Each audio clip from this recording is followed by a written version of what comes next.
Hello and welcome to Bounding into Comics. Welcome to Bounding Live. My name is John Trent. I am the editor-in-chief at Bounding into Comics, and I am joined by my co-hosts Spencer Bakuli and Script Doctor, and we have special guest today with us, Noel from the TARDIS Zone. How are you guys all doing tonight? Not too bad, and thanks for the invite.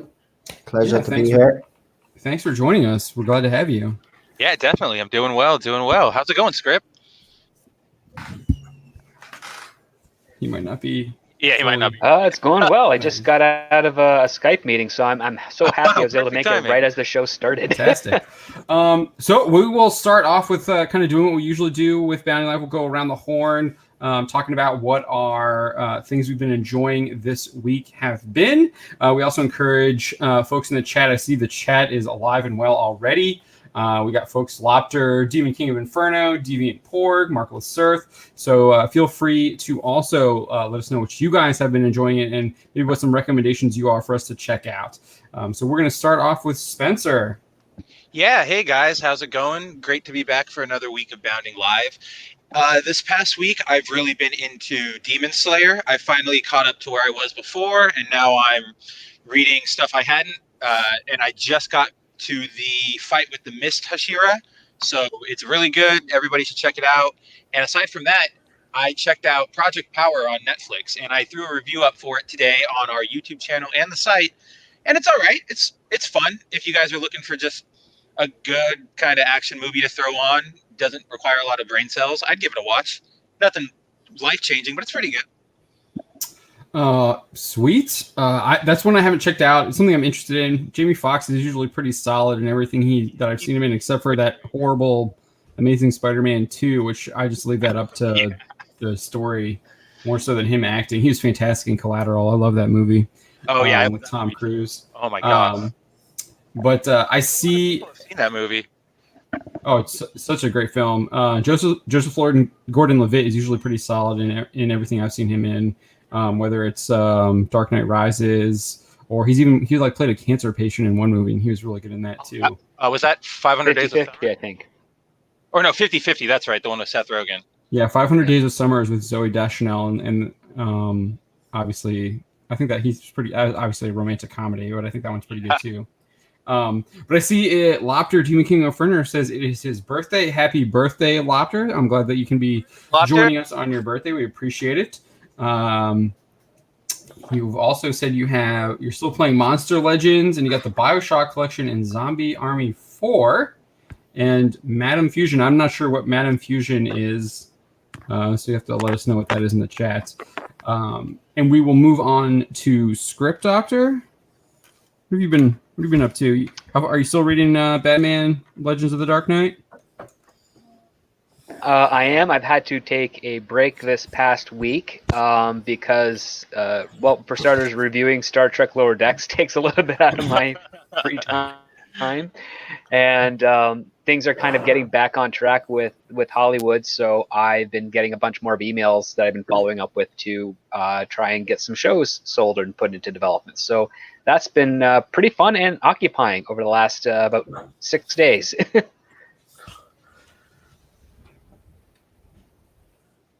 I don't recommend Lower Decks. Okay, you cut out there. Sorry, I wasn't sure. Am I cutting out? Yeah, you cut out a little bit. I wasn't sure if you stopped talking or you just trying to silence him. Okay. Yeah. Maybe I don't know. Maybe something's going on in the building with the internet. Yeah, Spencer's been reviewing Lower Decks as well. Is the third episode out yet? Tomorrow, right, Script? I think in about 5 hours. Okay. Yeah, 5 hours from now it should drop on CBS All Access. My favorite thing of the week. Yeah. Yeah, Spencer's been doing some reviews on Lower Decks as well. The second review actually got pretty good traffic. Yeah, we're getting so a lot of people have been checking that out, so appreciate that. Deviant Porg says it was a great review. Thanks. Yeah, Spencer's killing it on those reviews. Everybody check out Script's review as well. He goes more in depth than I do, so it's definitely worth your time. A better use of 20 minutes than actually watching Lower Decks. Thank you. Deviant Porg says, I've got caught up on some DC stuff. Batman, Justice League Odyssey, Hawkman, Wonder Woman, Dead Earth. Is that one? Is that a The new one, I single think. title? Okay. That's part of their crossover, I think, or I think they're doing right now. Yeah. Yeah, I remember reading Hawkman and I enjoyed it. I think I read up to like issue 8. It had a very Indiana Jones vibe to it. And then it also added in like all those like past lives that Hawkman has, and like trying to like combine all of the. It seemed like they were trying to like take all of the wackiness that they have from their canon and try and like condense it. They'll never they try that with Hawkman like every 5 years, and they just never land it, unfortunately. I know the beginning was really good because I think Venditti was doing it. I'm not sure if he still The is. beginning of that was really good. But I haven't. I kind of like stopped reading DC Comics, so I don't know really what happened. Because I was reading Odyssey too, and it was okay. Odyssey It was fun, weird seeing Darkseid be a good guy. That was kind of weird. Super weird. I liked it. I liked Odyssey at the beginning when it was sort of that. There were like the 4 Justice League teams. It was part of a crossover. That was pretty interesting. But then, yeah, Darkseid being a leaguer is very odd. Yeah, I thought Odyssey was the weaker one of all those Justice League teams. I was definitely favored the Dark Justice League Dark with Wonder Woman and Zatanna, even though they like I'm trying to ruined her outfit. I don't remember what they had Detective Chimp and dude. I love Detective Chimp. Dr. Fate was like they turned Dr. Fate into like a villain. And then who else was on that team? Oh, they had Man-Bat, which was kind of weird. I liked Odyssey just for the fact that it brought back Azrael. I mean, he's not a great character because the 90s were a crazy time, but I kind of just like him getting some love every now and then. I don't think he was there in the beginning, though, was he? Yeah, he's like one of the first recruits. It's him, Starfire, Jessica Cruz, and Cyborg, I think. Yeah, okay. Maybe I just don't remember Azrael. I remember everyone else. Okay. Yeah, that was my. I didn't go very far in that story. No worries. All right. So yeah, Deviant Pork says Wonder Woman Dead Earth is a Vertigo 4-issue series. So that's an old series because Vertigo no longer exists. Yes. All right, Noah, what have you been checking out? Whether it's like a video game or a book or movie, TV show. Me, I've been checking out Lower Decks, believe it or not. I've been doing reviews. The less said about that, the better. Let's be honest. I've also been watching a lot of classic TV. So I've actually went back and started watching the original Trek from the beginning. Nice. I'm on season 2 now. So yeah. That's what I've been mainly doing, going back and watching all classic shows like Fawlty Towers, Doctor Who.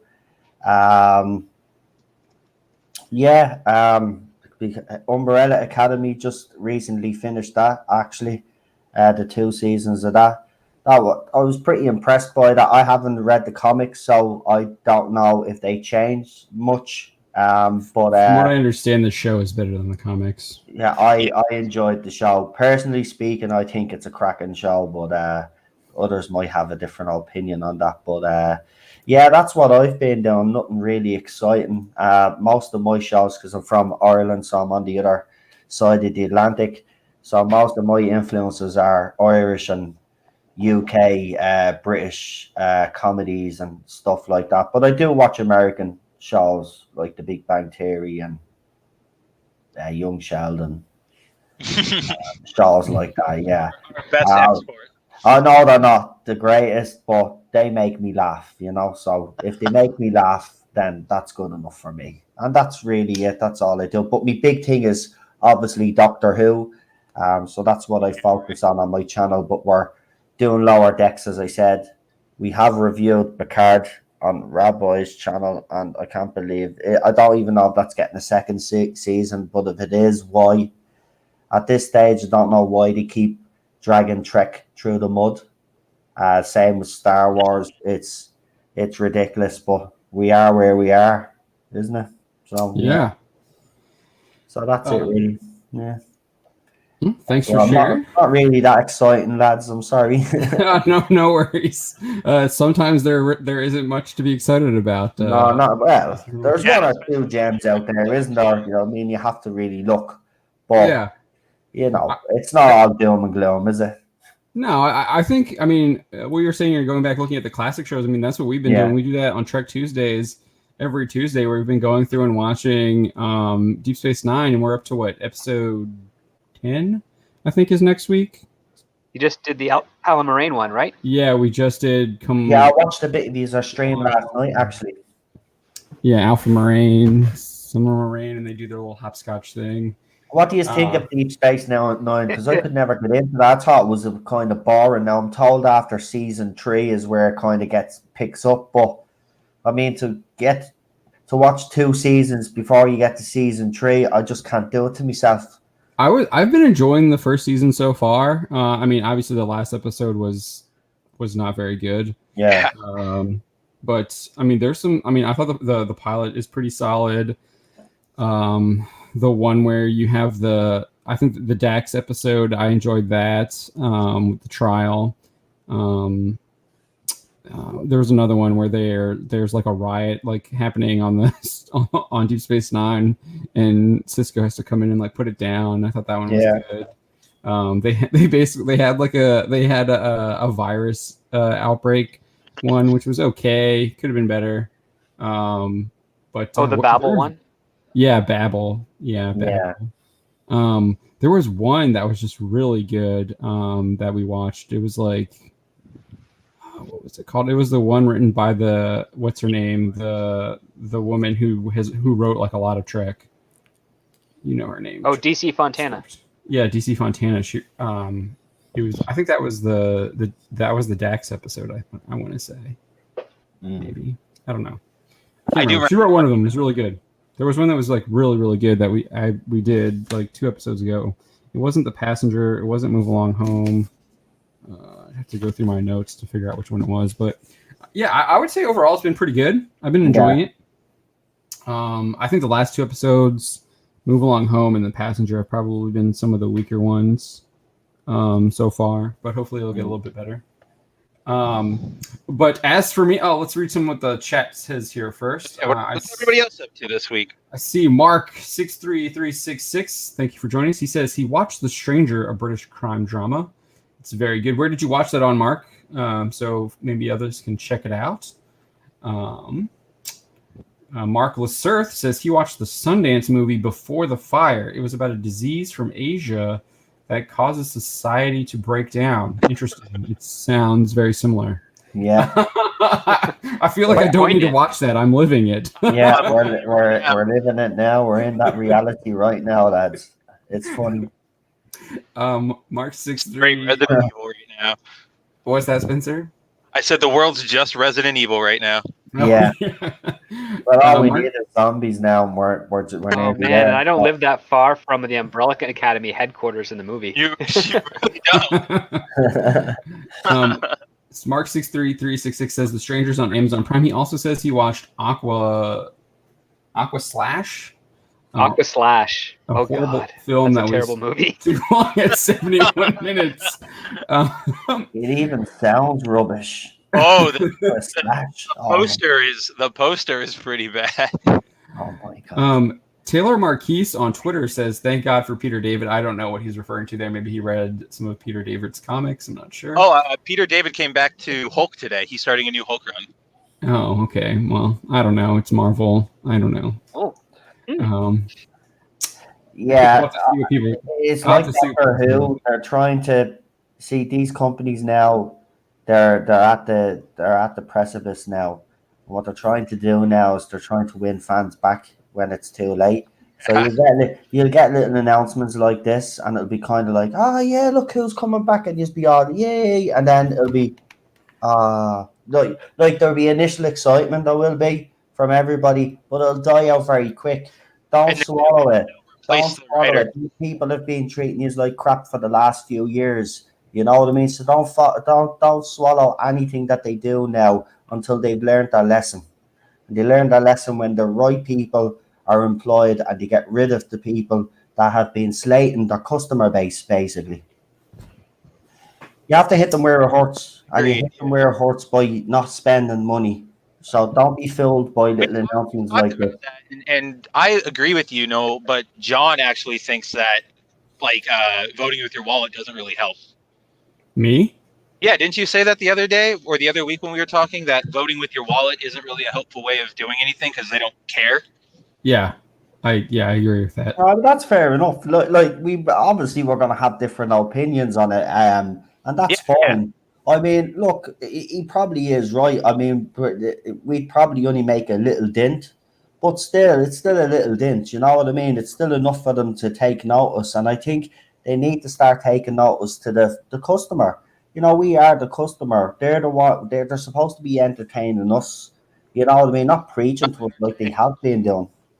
No, they don't see you. They don't see you as a customer, though. Oh, no. They see you as a what's the word? As a person to be altered. Yes, you know, you're right. We're basically what they're doing is entertainment. They're trying to indoctrinate us all into their way of thinking, their belief systems, and the whole lot.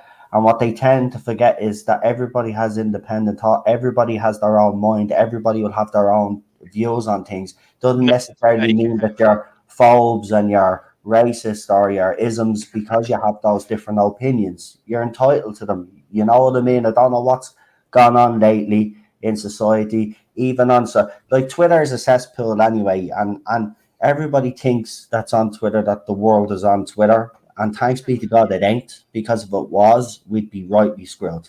I think there's only like 11 million Twitter people Yeah. on Twitter. How many people on the planet? 6 billion, 7 billion or something. I mean, I know just in the billion, United States, there's over 300 million people. So there you go. We're fine. yeah. We're Well, fine. not only that, to your point, sir, the agendas that they're writing and pontificating in their books are completely uninformed and uneducated too. So they're not even doing a good enough job trying to push it because they don't even understand what they're talking about. Exactly. So No, they really don't. there's no way they can make it entertaining. Exactly. They've done it in Doctor Who, and if you're a Doctor Who fan, especially Series 12, the way they done it, it's, you're right, the agenda comes first, the story seems to take a backseat, and it's like they're preaching to us every week. Like, I watch Doctor Who, like you reads our comics or you watches our DC or Marvel movies to escape for an hour or two, yeah? You don't be sitting there watching a movie being told you're a horrible piece of crap because you're a white male, or look at you, you're bad because you're not doing that about climate change. These were the messages that we were getting in Doctor Who, and it was nothing like Doctor Who's supposed to be a sci-fi show. Yeah, none of that should even matter. You're interacting with aliens that are literally just skin stretched out over a sheet. Come on, people. Yeah, that's what we got in Doctor Who. Seriously, and even worse, a talking frog. And it wasn't even a decent CGI frog. Did it have? Was it wielding Mjolnir? Because that's the only good talking frog. Seriously, Kermit the Frog would have been better, mate, in that scene. Kermit, yeah. Seriously, it's bad. It's bad. Doctor Who is in an awful state. I think it's worse than Star Trek and Star Wars because I think those two franchises can be fixed. The difference with Doctor Who is it's the central character that Chris Chibnall has changed. He's changed the origin story, and there's that. You know what I mean? With Star Trek and Star Wars, there's multiple facets to that. Like Star Trek, there's like different shows. You know what I mean? Like you can still ignore the other you can ignore the Kelvin timeline or whatever they're doing here, and just continue on with the Prime timelines. You know what I mean? But for Doctor Who, you can't do that because he's actually completely destroyed the character and its origins. So, yeah. Oh yeah, absolutely. No, it hurts me specifically because I was a big Doctor Who fan as a kid. I studied under the works of Sidney Newman, who is a Canadian writer who helped create Doctor Who for the BBC. Yeah.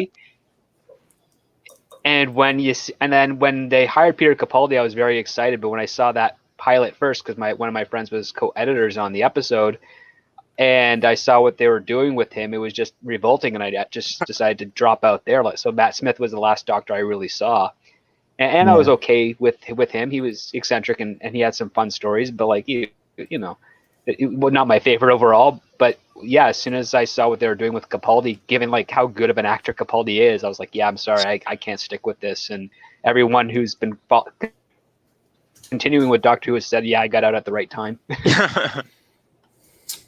Mark 63366 says Doctor Who is dead.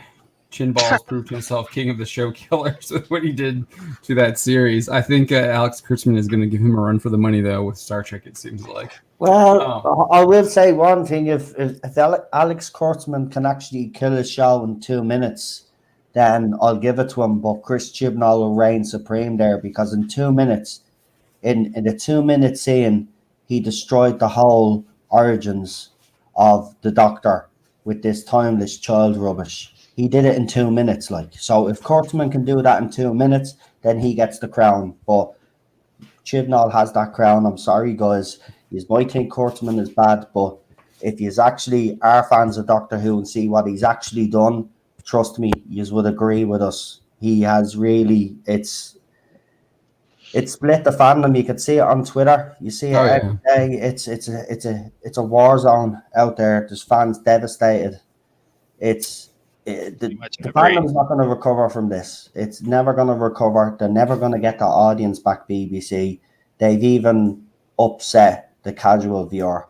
And I mean, I remember I was looking, the audience was down at the end of series 12, right? The audience was down below like 1989. That was like the lowest it had ever been since 1989. Pretty bad. Series 11 had 1.2 million viewers in America. By Series 12's end, it had just under 300,000 people watching in America. Destroyed, yeah. No, I totally. And you know what the startling thing is? The statistic, the percentages are nearly identical from the UK to America. 56% of the audience have dropped off. So that's over half of your audience have walked away. That's including the casual viewer too. And they'll still keep going full steam ahead too. They won't learn.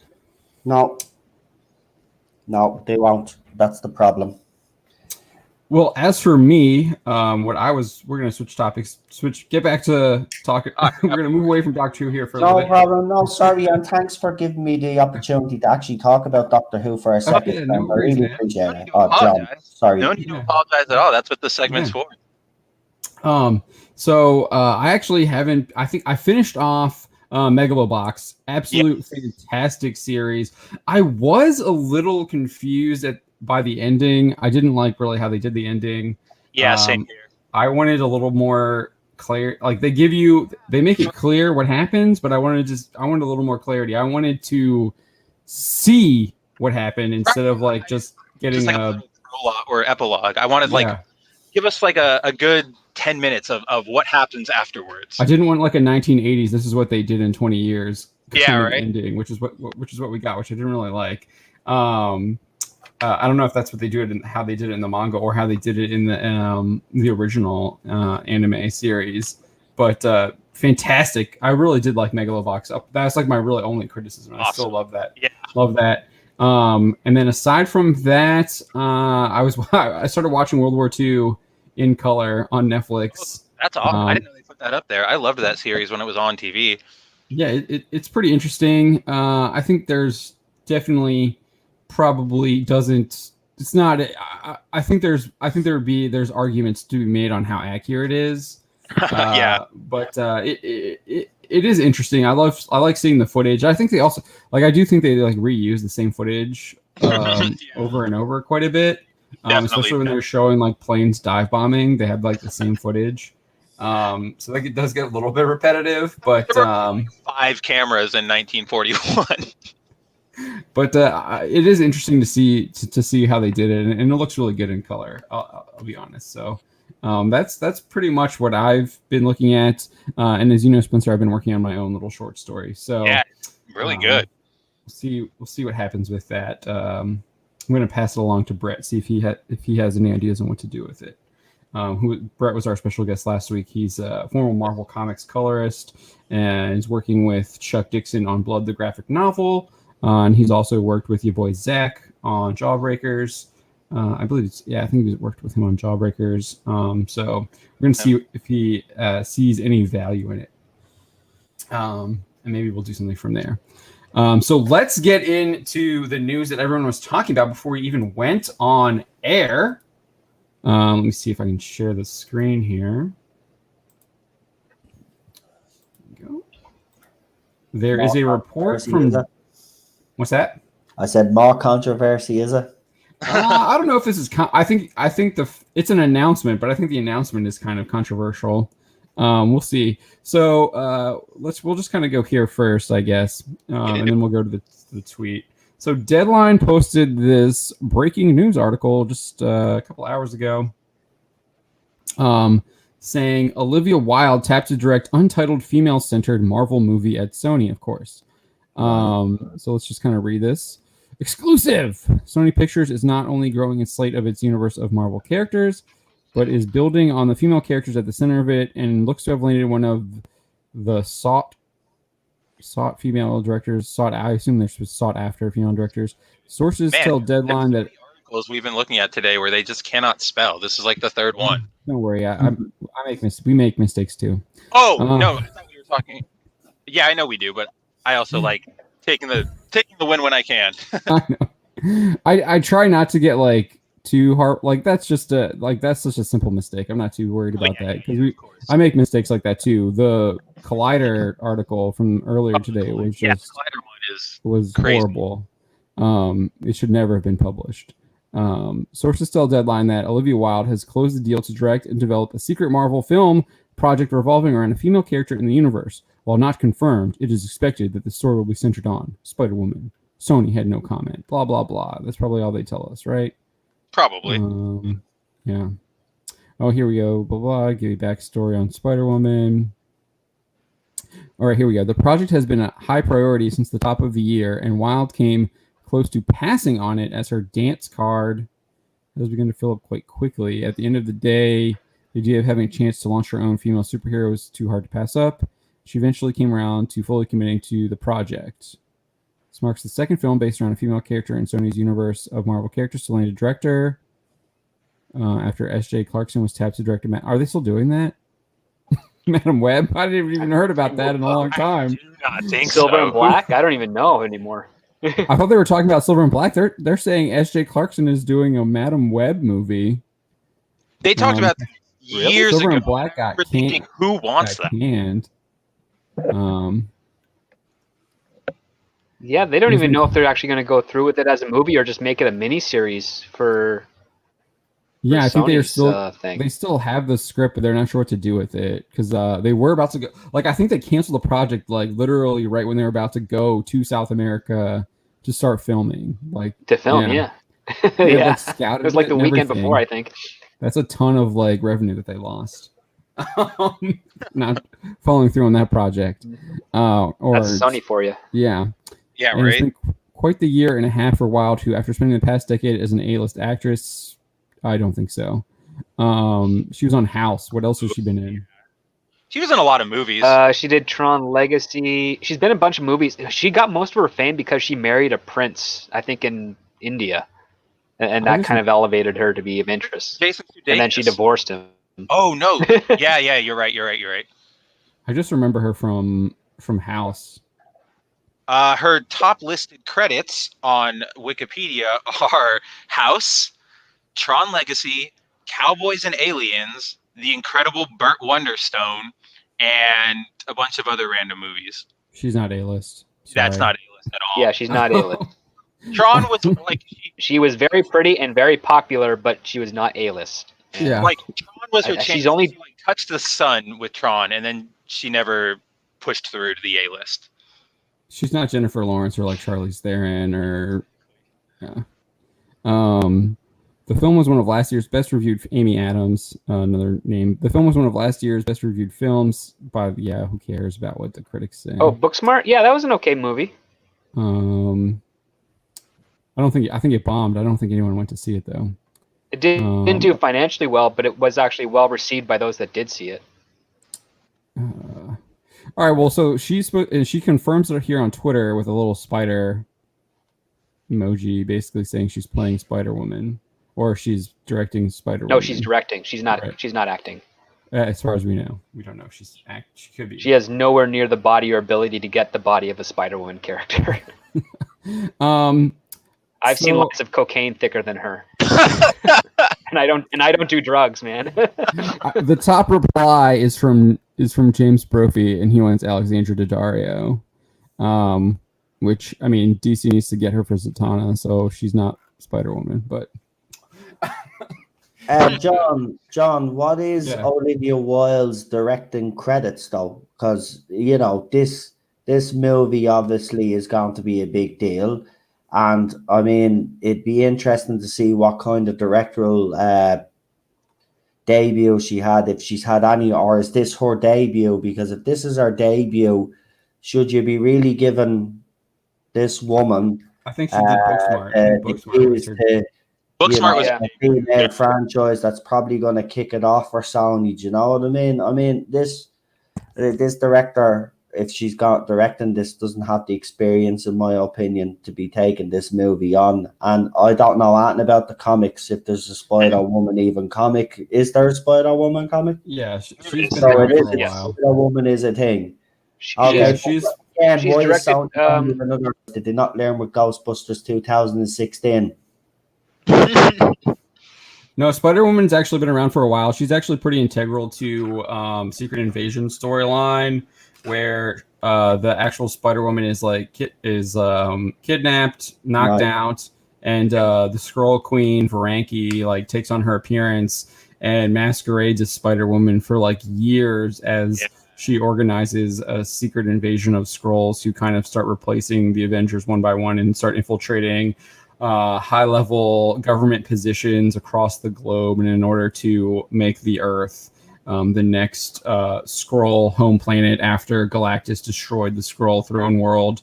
And the whole reason why Galactus destroyed the Skrull throne world is because of what's her name? She's Galactus's. She's at the time she's Galactus's Herald. Nova. Thank Fire you. Nova. Yeah. Nova. Her name's Nova. Yeah. She takes Galactus to the Skrull throne world as a revenge against what the Skrulls did to Johnny Storm, because I think she was dating Johnny Storm at the time, if I remember correctly. So yeah, she's pretty integral. She plays a pretty integral part in that storyline. Who's writing it though?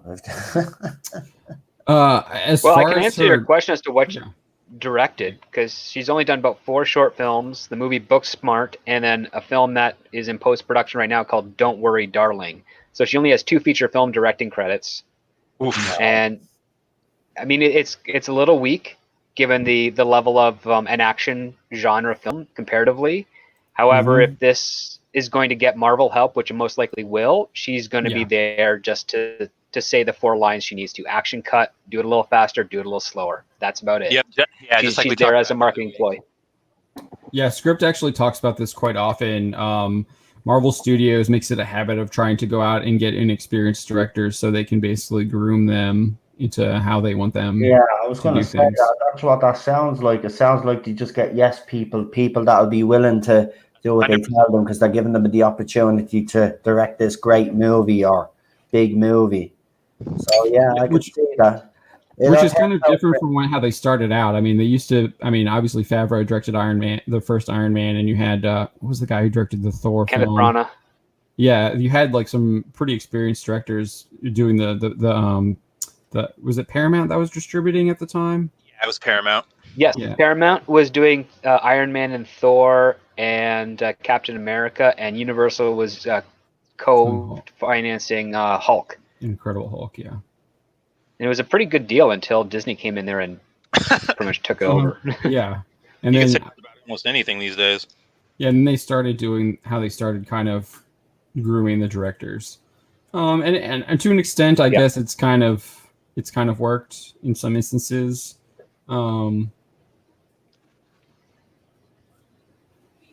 They've definitely made their money back, but they've lost a flavor to their films right now. Like that's the thing. You can watch different titled character films back to back, and it doesn't feel like they're different movies. They feel far too cohesive as opposed to something that has like some solid connective tissue, but still feels like it's its own thing. Right. Yeah, the Iron Man, Captain America, Thor, and Incredible Hulk films all felt very different. The Incredible Hulk was, I would argue, had like even the color palette was a lot darker. Yeah. Than the other films. Where Thor is a little bit had like a lot. It was like had a much brighter color palette in the way it was filmed. And obviously had the fish out of water, and that was the comedy there. And then Iron Man, it was basically was Tony Stark's personality driven film. Yeah. So yeah, and the movies just had their own personality too, based off, and they were very. That personality was based off of the character that they were following. And like Script saying now, it's hard to like what's the difference between Thor Ragnarok and Guardians of the Galaxy? Nothing. Kind of the same tone. Just difference. Yeah, like even take a look at Civil War and any of the other movies after that. You could grab a scene from each one of those movies following Civil War, and you wouldn't know 100% for sure which movie it was belonged to, unless you were like the diehard Marvel fan. Yeah, I agree. As far as like a Spider-Woman film, this definitely seems to confirm Secret Invasion. It also seems to confirm that like Sony and Marvel are like way closer tied to the hip than what they were before. We kind of speculated that with what we saw in the Morbius trailer. With Spider-Man, with the Spider-Man poster showing up in the Morbius trailer, and then obviously Michael Keaton's Vulture, or assumed to be Vulture character, showing up at the end in like a post credit in the trailer. Trailer scene. The post credit of the trailer. That's Marvel now. So we'll see what happens there. But it definitely looks like the two studios are much closer tied together now, and I'm sure they'll bring in Venom as well. And it will be it looks like it's going to be a quite shared universe. And we even had J. Jonah Jameson was showing up, doing like YouTube video, like he did that one YouTube video, where he's like going after Spider-Man. He's like an Alex Jones type. That's what they made him. Yeah, he had like a radio show or whatever, or a podcast or whatever. J.K. Simmons should be the only person who plays JJ. Yeah, he does a pretty. I mean, he's played him in multiple. Exactly. Roles he's always great, which is fantastic. I see Galactus Planet Eater has to roll out. Thank you for joining us. We appreciate that. I don't know. It's hard for me to like really get hyped on Marvel right now. I don't know. I'm just Infinity War was decent, was good. Endgame was lacking for me. I love the end fight, but especially the fight with Iron Man, Thor, and Cap versus Thanos. But a lot of that film was very dry to me. A lot of build up, took a long time. A lot of geek talk with the time travel and stuff, and then the time travel was all just like who knows what the hell they were doing there. Breaking their own. Yeah, they put no stakes with the time travel. They use time travel as a band-aid instead of time travel as like a device to make risk. Yeah. So who are they going to bring back if they do Secret Invasion? Who's the main 5 Avenger that they're going to bring back and say, "Oh, that was a Skrull in Endgame"? Iron Man. Yeah. Yeah. Well, I know people are saying it could be Black Widow too, and then the Skrull is the one that died. It wasn't the real Black Widow. Boy, I think they're using the new girl in the Black Widow movie to sort of take over that role because she's cheaper. Oh, for sure, that's what they're doing. But I mean, I think she might be cheaper, but they're still going to be paying Scarlett Johansson because she's going to be producing. And Scarlett Johansson's talked about that she's going to be producing multiple films now because she's producing the current one. Oh wow! Yep. As well as acting, so she's still involved. She's talked about that. She said it on multiple occasions. But I don't know. It definitely looks like they're doing Secret Invasion. I have a feeling it's going to be a super woke type film. I don't know. I mean, that's just a pretty easy guess based on anything nowadays. They're all going to be. It's This is still hard to going tell, to right? be female Yeah. generic, and it's going to be all woke. They just can't write female characters properly. They just have this inability. They have to stick some sort of agenda in, or the woman gets elevated off a man's back by a man being stupid or putting a man down. It's always the same bloody thing with these movies. Spider Woman, no interest, to be honest with you. Don't care. Because to be honest, it'll be like Captain Marvel 2. It'll just be junk, like they all are. Because when they start writing these movies the way they're supposed to be written and writing female characters as female characters with all the flaws that female characters actually have, then I'll be interested. Until then, I've no interest. Spider Woman, Supergirl, you name it, I don't give a crap. Even Wonder Woman 1984 now kind of looks a bit.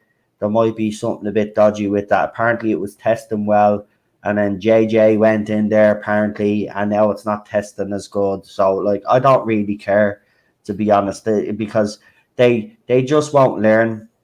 They just won't learn. How many franchises have to go by the wayside before they cop onto themselves and start writing these things the way they're supposed to be written?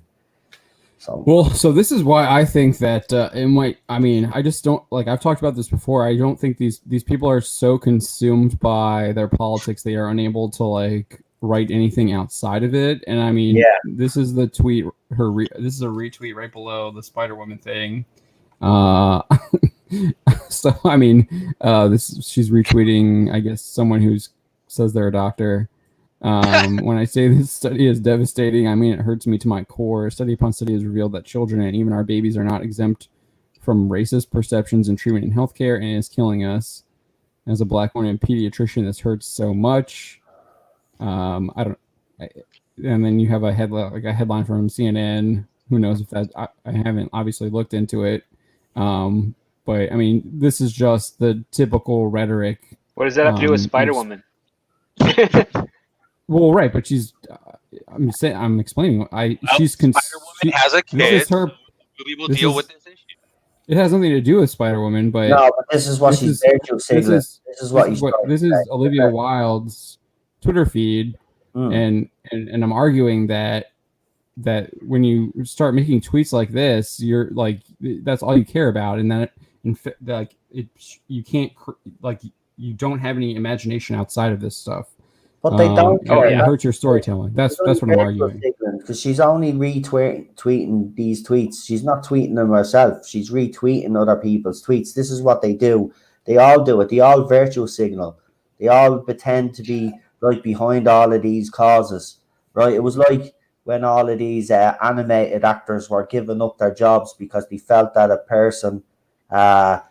another person should take the role. A person that wasn't white should take the role, and they were all so cared. And well, if they all cared so much, why didn't they get the money that they made from those shows for the past years that they were on those shows to that poor person that they denied? They don't care. It's all an act. They all have their agenda. They all have their personal politics, and we're in an age where they're allowed to express those personal politics now.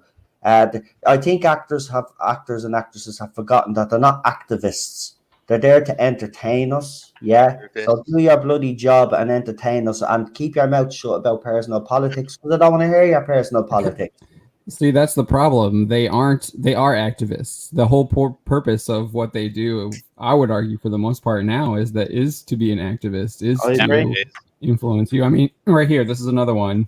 She's retweeting this guy named Walter Schaub saying this is what a coup looks like, and you have a bunch of, I don't know, mailboxes stacked up. Yeah, that's an old picture. I remember that going back last year. They were just being replaced. It's 100% an old picture. Yeah, but you can see the type of politics. But you are right, John. The fact that you're pointing this out, look at the type of stuff that she is retweeting. Yeah, that's what I'm saying. The next picture, you know what I mean? We won't be surprised if she has a whole global warming thing going on our page as well. You know, this one seems decent. Like a level 2 land hurricane. What? Oh, that's the derecho. Okay, yeah. And then there's a Tron Legacy post. Here we go. Here's something that she tweeted. U.S. peoples, I want to get into more in-depth conversation about voting and our individual approach to it. I'm curious if how you're planning to participate. Are you registered? Do you want to get more involved in the process? And text me. Okay, no thanks. Yeah, she's got a shadow phone. Okay. Captain Marvel 2 director. That's like those ones. What is this one? Those seem good. Those are like interesting stuff. Save the children. That's fine. Yeah, that one's fine. Like she has her causes fine. Fair enough. Right, It's saying genuine. But when they start getting into all this rhetoric about how women are oppressed and all this crap, like I'm sorry, we're not living in the 1500s anymore. Get a grip. You know, like all this crap about like, you know, there's not women. Listen, look at Star Trek's history. I've been watching the classic series. You're telling me that women, there wasn't strong women in Star Trek. There was plenty of strong women in Star Trek. They weren't just for eye candy.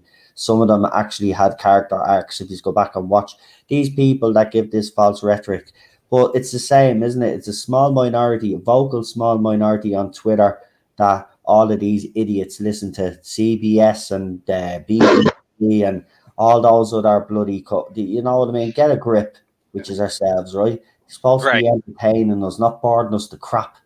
Yeah, here's another one. Justice colleges and universities meet the challenges of the beer bug. To protect student safety, they must also protect their students from voter suppression, disenfranchisement. So, I mean, you can just see she's definitely posting a lot of politics stuff there. Yeah, and I'm not saying they can't have their politics, John. Oh yeah, no. You know what I mean? Everybody has. You have your politics, I have my politics. Everybody does. The point is, though, I don't go around ramming it down people's throats. Yeah, and that's what I was trying to point out is that's usually what happens when they're tweeting stuff like that constantly. That usually affects either the film that they're working on or whatever kind of creative endeavor they're doing. It just kind of takes over because they, like I said, they don't have any other imagination to think outside of that like narrow vision that they have. I do want to get. I did see a question from Chris. I'm not even going to Persa. Is that how you say your last name? I'm not sure. Yeah, Chris Persa. He ranges on my channel. He ranges on most of the channels. Is he a range on yours? I'm not sure. I wouldn't be surprised if he was. But he asks, can they even do a Secret Invasion storyline since they've already established in Captain Marvel that the Skrulls are oppressed refugees? So Kevin Feige has actually been asked this question and has responded to it. He basically says that like humans on Earth, there are multiple factions of the Skrulls, and there's also there's apparently like an evil faction out there. So they're not just the evil. Yeah. He's arguing that there are some Skrulls small enough in size that are against the type of war and rhetoric that we know the Skrulls are for, but the majority of them are still supposedly evil. Yeah, I think he was just. I don't know if he's like being legit about that, if they already had plans for that, or if he was just like, holy crap, we totally abandoned with the idea of the Skrulls. I need to like find a way to like make it so the Skrulls can be bad guys still. I mean, if they are going to do a Secret Invasion, they have to be pretty careful, especially if they're introducing Spider-Woman, who is eventually going to be the Skrull Queen. They need at least one movie where it's 100% actually Jessica Drew, and then follow that up with something where she could have been replaced, and therefore we're following her as a Skrull afterwards, because the worst thing we could do is have to reintroduce the character again because we never got to see her originally in the first place. So you're kind of just doing a hard reset on the franchise in itself. Wow. Yeah, and now that I'm thinking about it, I don't think they'll do. I mean, they'll probably do Spider-Woman, but I don't think she'll be Varanki or the Skrull. That'll be someone else. Because it's just too close to the comics, and they'll want to change it up a little bit. They usually don't follow them right away. Not to a T at least. Civil War. Yeah, Civil War. I mean, I can see them doing the twist down the road, like a third movie, if they get a third movie with using Jessica Drew in it. It would be cool, but never going to happen if they did something like either within one movie or over 3 movies, you are introduced to Drew, you get to know her, but then in the background or in like her very small movements and actions, it kind of hints at like, what is with this woman? Like, she's kind of weird, or she's doing something. And Well, then, like she gets replaced in an Avengers movie, and we don't really catch it. right, exactly, until like the next movie, she's got a different haircut, or she's, she doesn't like the same food she used to like, or something. And it's just very subtle. That kind of all comes together in the end. You mean like Scarlett Johansson in the Iron Man movies, where she has different haircuts all the time? A little better than that. Well, that's just because it's stylish for a woman to be up to date with current hair. That. I don't know if they'll use Jessica Drew for that. I just don't think they'll probably pick a different character. That's just what I think. I think they'll pick a different character. I did want to get. I would really like to see that costume in live action, because that's a good looking costume. That's not going to happen. We're gonna get the jacket motorcycle one. You're gonna get you're not gonna get just like just for Carol Danvers. You're not gonna get the Miss Marvel costume. Okay. You're gonna get the ugly. You're gonna get the flight costume. suit reconverted into a. Yeah. It's not going to be the oh my gosh, what's his name? It's not going to be the Milo Manara. Oh right, yeah. They need to get him to do the movie poster. Oh no. I know it never happened, but I would love to see it. Someone tweeted to us today, or responded to one of our tweets today, and I guess like Screen Ranted some article about like the 17 like worst or like problematic Marvel Comics covers, and like of course for the featured image they used Manara Spider. Manara one that didn't even get made. There's nothing wrong with that cover. It's just a normal it's a human cover. Being. Yeah, get over it. So I did want to point out when we're, just to go back to a little bit what we were saying. Mark Lister says actors and actresses realize they have no life, so they need to be activists for deeper meaning. I just wanted to point that out. That's a good point. It's funny, but it's so true. A lot of them are losing their minds in quarantine, so you're 100% spot on, Mark. Yeah, and I guess he has an update on what's happening with Brie Larson. I have not been paying attention to her. And it looks like a lot of other people haven't either, because he says she gave up YouTube because she didn't have millions fall at her feet. I haven't checked. Last I did check her YouTube, every single video was had half the views of the one previous to it. Like Lower Decks. The only video I watched was the one where she was doing the exercise, and the only reason why I checked it out was to check to see if she actually had an ass. She didn't have one in Captain Marvel's costume, so I just wanted to see. She used an ass double, so I just wanted to see what all the fuss was. And I actually have to say it's improved now. She keep it up now. She might actually have a decent one for Captain Marvel too. And then maybe people will pay attention to her.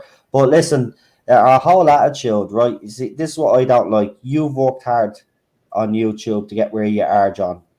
Same with you guys on the panel as well, and the same as myself, right? Yeah, and she just comes swanning on, right? And she launches a YouTube channel. She gets, obviously you can see it's heavily edited, so she's not doing all the work herself. Oh, of course not. On there, and then she tells, if you like me content, please give it a like. If you don't like it, don't bother commenting. That kind of attitude. That's what she had. That's what she said, basically. No, so, she did say that, yeah. So at the end of the day, she hasn't earned it. And if people have stopped watching her, fair play, because she shouldn't be on the platform. To be quite honest, listen, I know you're feeling a bit lonely because, we don't give a crap about you because there's a bear bug, and, you want to feel validated. But don't come onto our platform and start spreading your crap. Do you know what I mean? Leave it for your movies that you've ruined and for Twitter. But we don't want you on YouTube, so stay off YouTube. Thank you. Because you'll encourage other idiots to come on as well then, you see. Well, they'll just get ignored just like her, though. It seems like. YouTube will protect the idiots, and we'll be the ones that'll be censored. So we should be actually delighted if she's giving up. Yeah, I did see. I think it's good for her to be on YouTube to interact with people somewhat, not really face to face, but at least she's able to get direct interaction with her fans through her handlers that are monitoring her channel. So there might be some chance of education through that. Yeah, it's a pity that she didn't have comments though, and she's not open to some criticism because if she took it on the chin, I think a lot of people would have a lot more respect for her. The fact that she's trying to shield herself just shows that she has a weak mentality. The woman obviously got a few setbacks when she was during her acting career, and she hasn't taken it well. Well, go see someone. We all have problems in life, but we all get on with it. And I think she's using her career as a platform to kind of. I mean, that video that she did with your woman that she brought on, that she pretended she was friends with because she happened to be black. That annoyed. It was so false. It was so fake. You could see it. That you're trying to convince me that you've been friends with that woman for years. I'm sorry. I don't buy that. I don't buy it for one sec. She is so fake. It's unbelievable. And that's why people don't like it. If you showed your true self, Brie, maybe people would like you, or maybe they think you are a horrible person because you come across as one. Maybe you start trying to be nicer. Maybe people will react differently towards you. You have to earn respect, and you have to earn your place on YouTube. And she certainly didn't. So if they have turned off, fair play to everybody. I'm glad. No, that's a good point. That's a really good point. I was just about to bring up Simon Kingberg, who did X-Men Dark Phoenix. He apologized essentially for how that movie turned out because he received the criticism. He was like, you know what? Yeah, you're kind of right. I wasn't able to do all the things I wanted to do, and I wasn't able to deliver the movie that I thought I was going to be able to pull off. And and for that he said he was sorry that he disappointed so many people. I mean, that already earned a lot of respect to a lot of people who are X-Men fans who liked some of his other work prior, and he's doing fine for it. Nobody's going after him or scrutinizing with the words that he puts out in the public. But Brie, she's just doubles down every time over and over again. I just don't get it. Yeah, I mean, let me jump in here real quick. So, negative thing, just relax, just calm down. You don't need to react to every negative thing, Brie. That's the way the real world works. Some people are not going to like you, but that doesn't mean that the whole population doesn't like you. She does have fans out there, you know what I mean? But just be a little bit nicer. Take the criticism on the chin. You mightn't like it, but take it on the chin, learn from it. And then when you make the second movie, then don't make the same mistakes that you made the first time round. This time, say the right things, do the right things, and then people might actually go and support you this time. So I do want to point out David Ayer is also someone who apologized for Suicide Squad, and no one's going after him. But I do want to offer a counterpoint. I actually think that her joining YouTube has really just exposed her as just the complete phony fraud that she is. I mean, I watched those first two videos, and I didn't watch the third one that you were referencing, where I guess she started preaching. Being very political on, but I mean the first two videos were just so fake.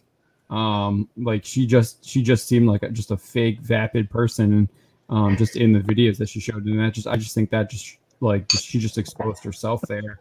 just by her going on there, she's really just opened the second her up time she's exposed herself, I believe. Yeah. Ring the bell. Where's the bell? Where's Don? Where's Don? But listen, she probably is a nice person, but I don't think so. Has to fight for what she's gotten. But the thing about it is, and I'd say to Brie Larson again, if I was one of her, not everybody's out to get you. So you don't have to keep this wall up and be defensive. Except for the 40-year-old white man, right? They're out to get her. Exactly. Look, if people don't like your movie, that's okay. There'll be people out there that will like your movie.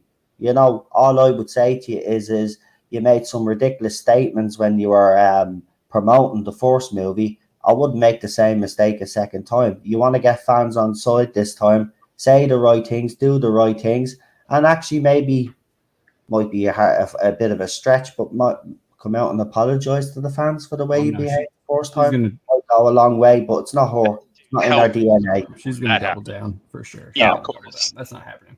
No, it's not. All right, let's move on to one of our main topics here. Let me see if I can pull it up. I'm actually prepared for a lot of this. I'm never prepared, guys. I just wing it with my streams. Oh, there she is. So boy, this. The beautiful Wonder Woman. So we've got a new report here. Wonder Woman 1984 will feature parallels between Donald Trump and villain Maxwell Lord.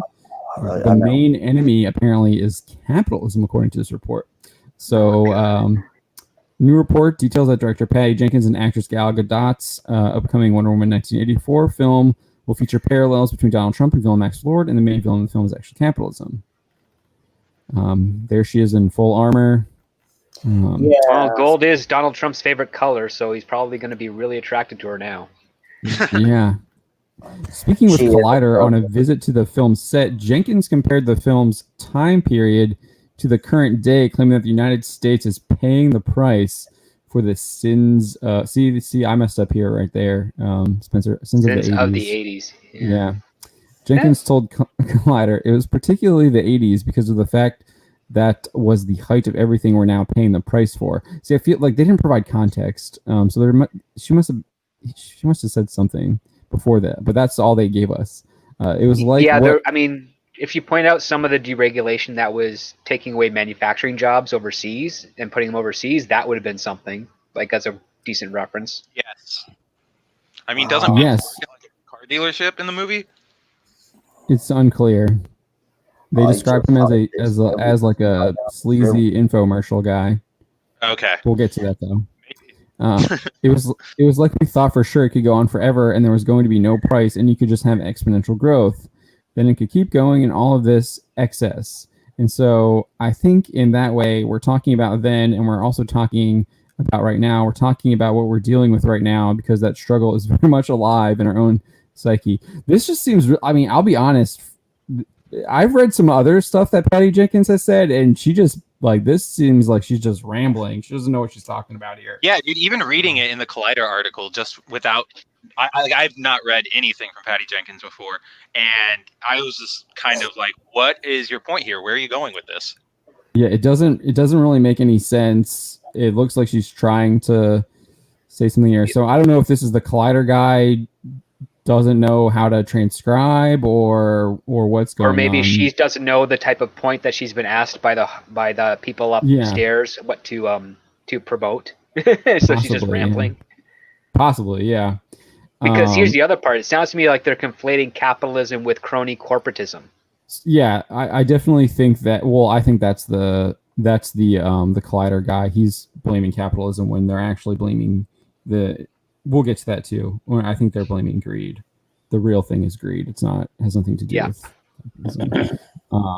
We will get to see her in her classic outfit though. She's. Nice. I think this is in the beginning of the film though. It seems like because this is in DC though.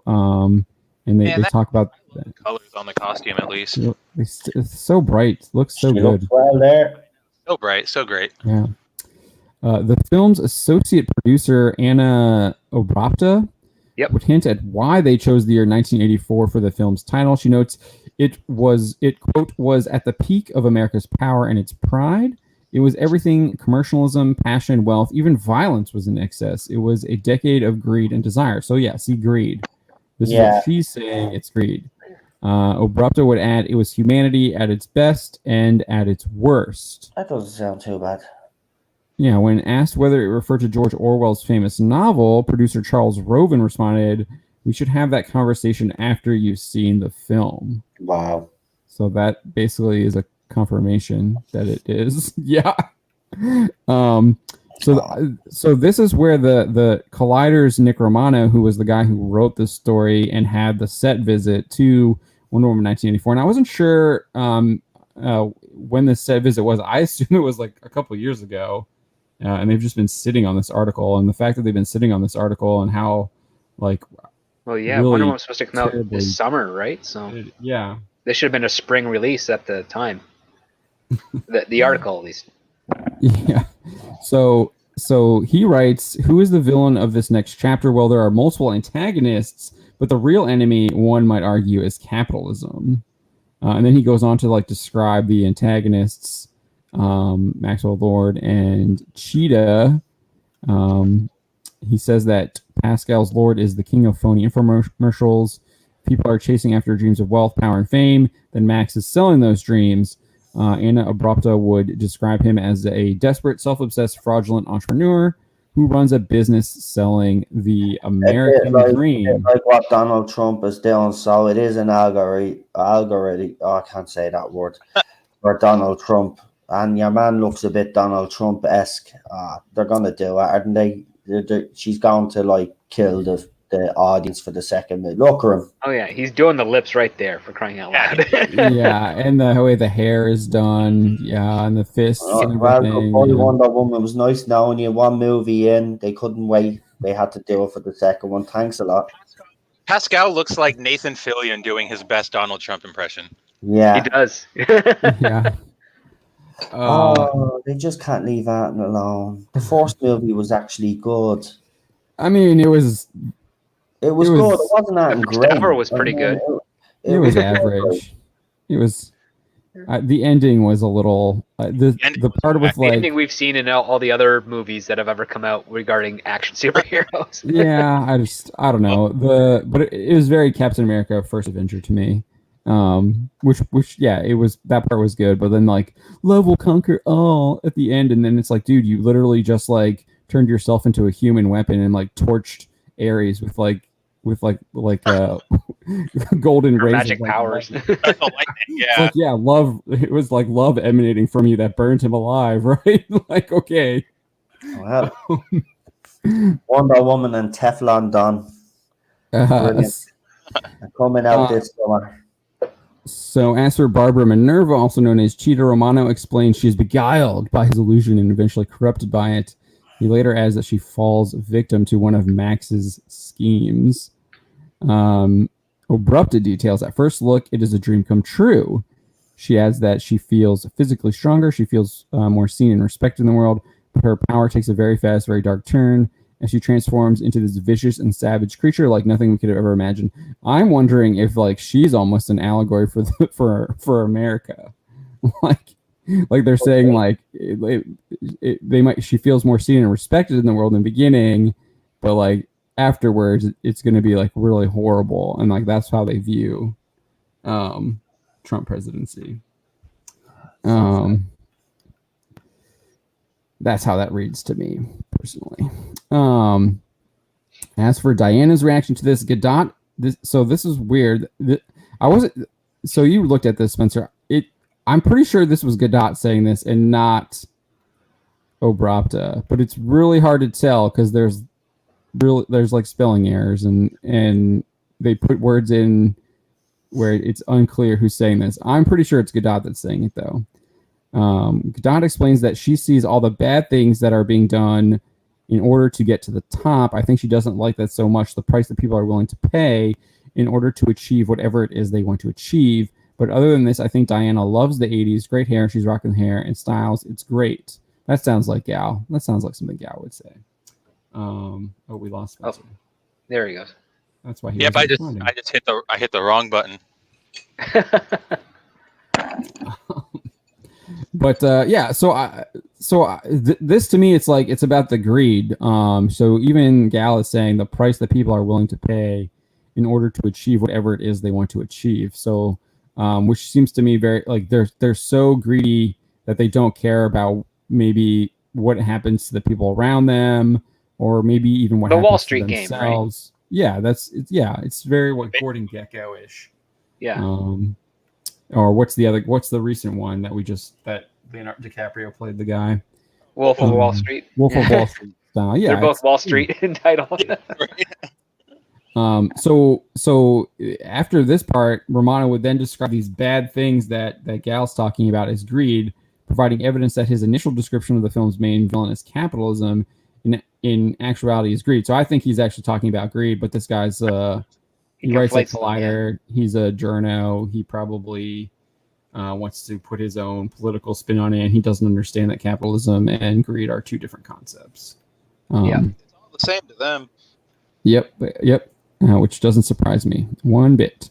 So this is he does say here that Romano would then detail that the film will have parallels to Donald Trump through the character of Maxwell Lord. You saw the photo up there of him like basically doing his best Donald Trump impression. He makes this connection while referencing a meeting with the film's costume designer, Lindy Hemming. There you can see him again. Looks like he's got the magic rock. That looks less gonna Trumpy than the other one. I think this is kind of. It looks like he's a little more frazzled here. Yeah.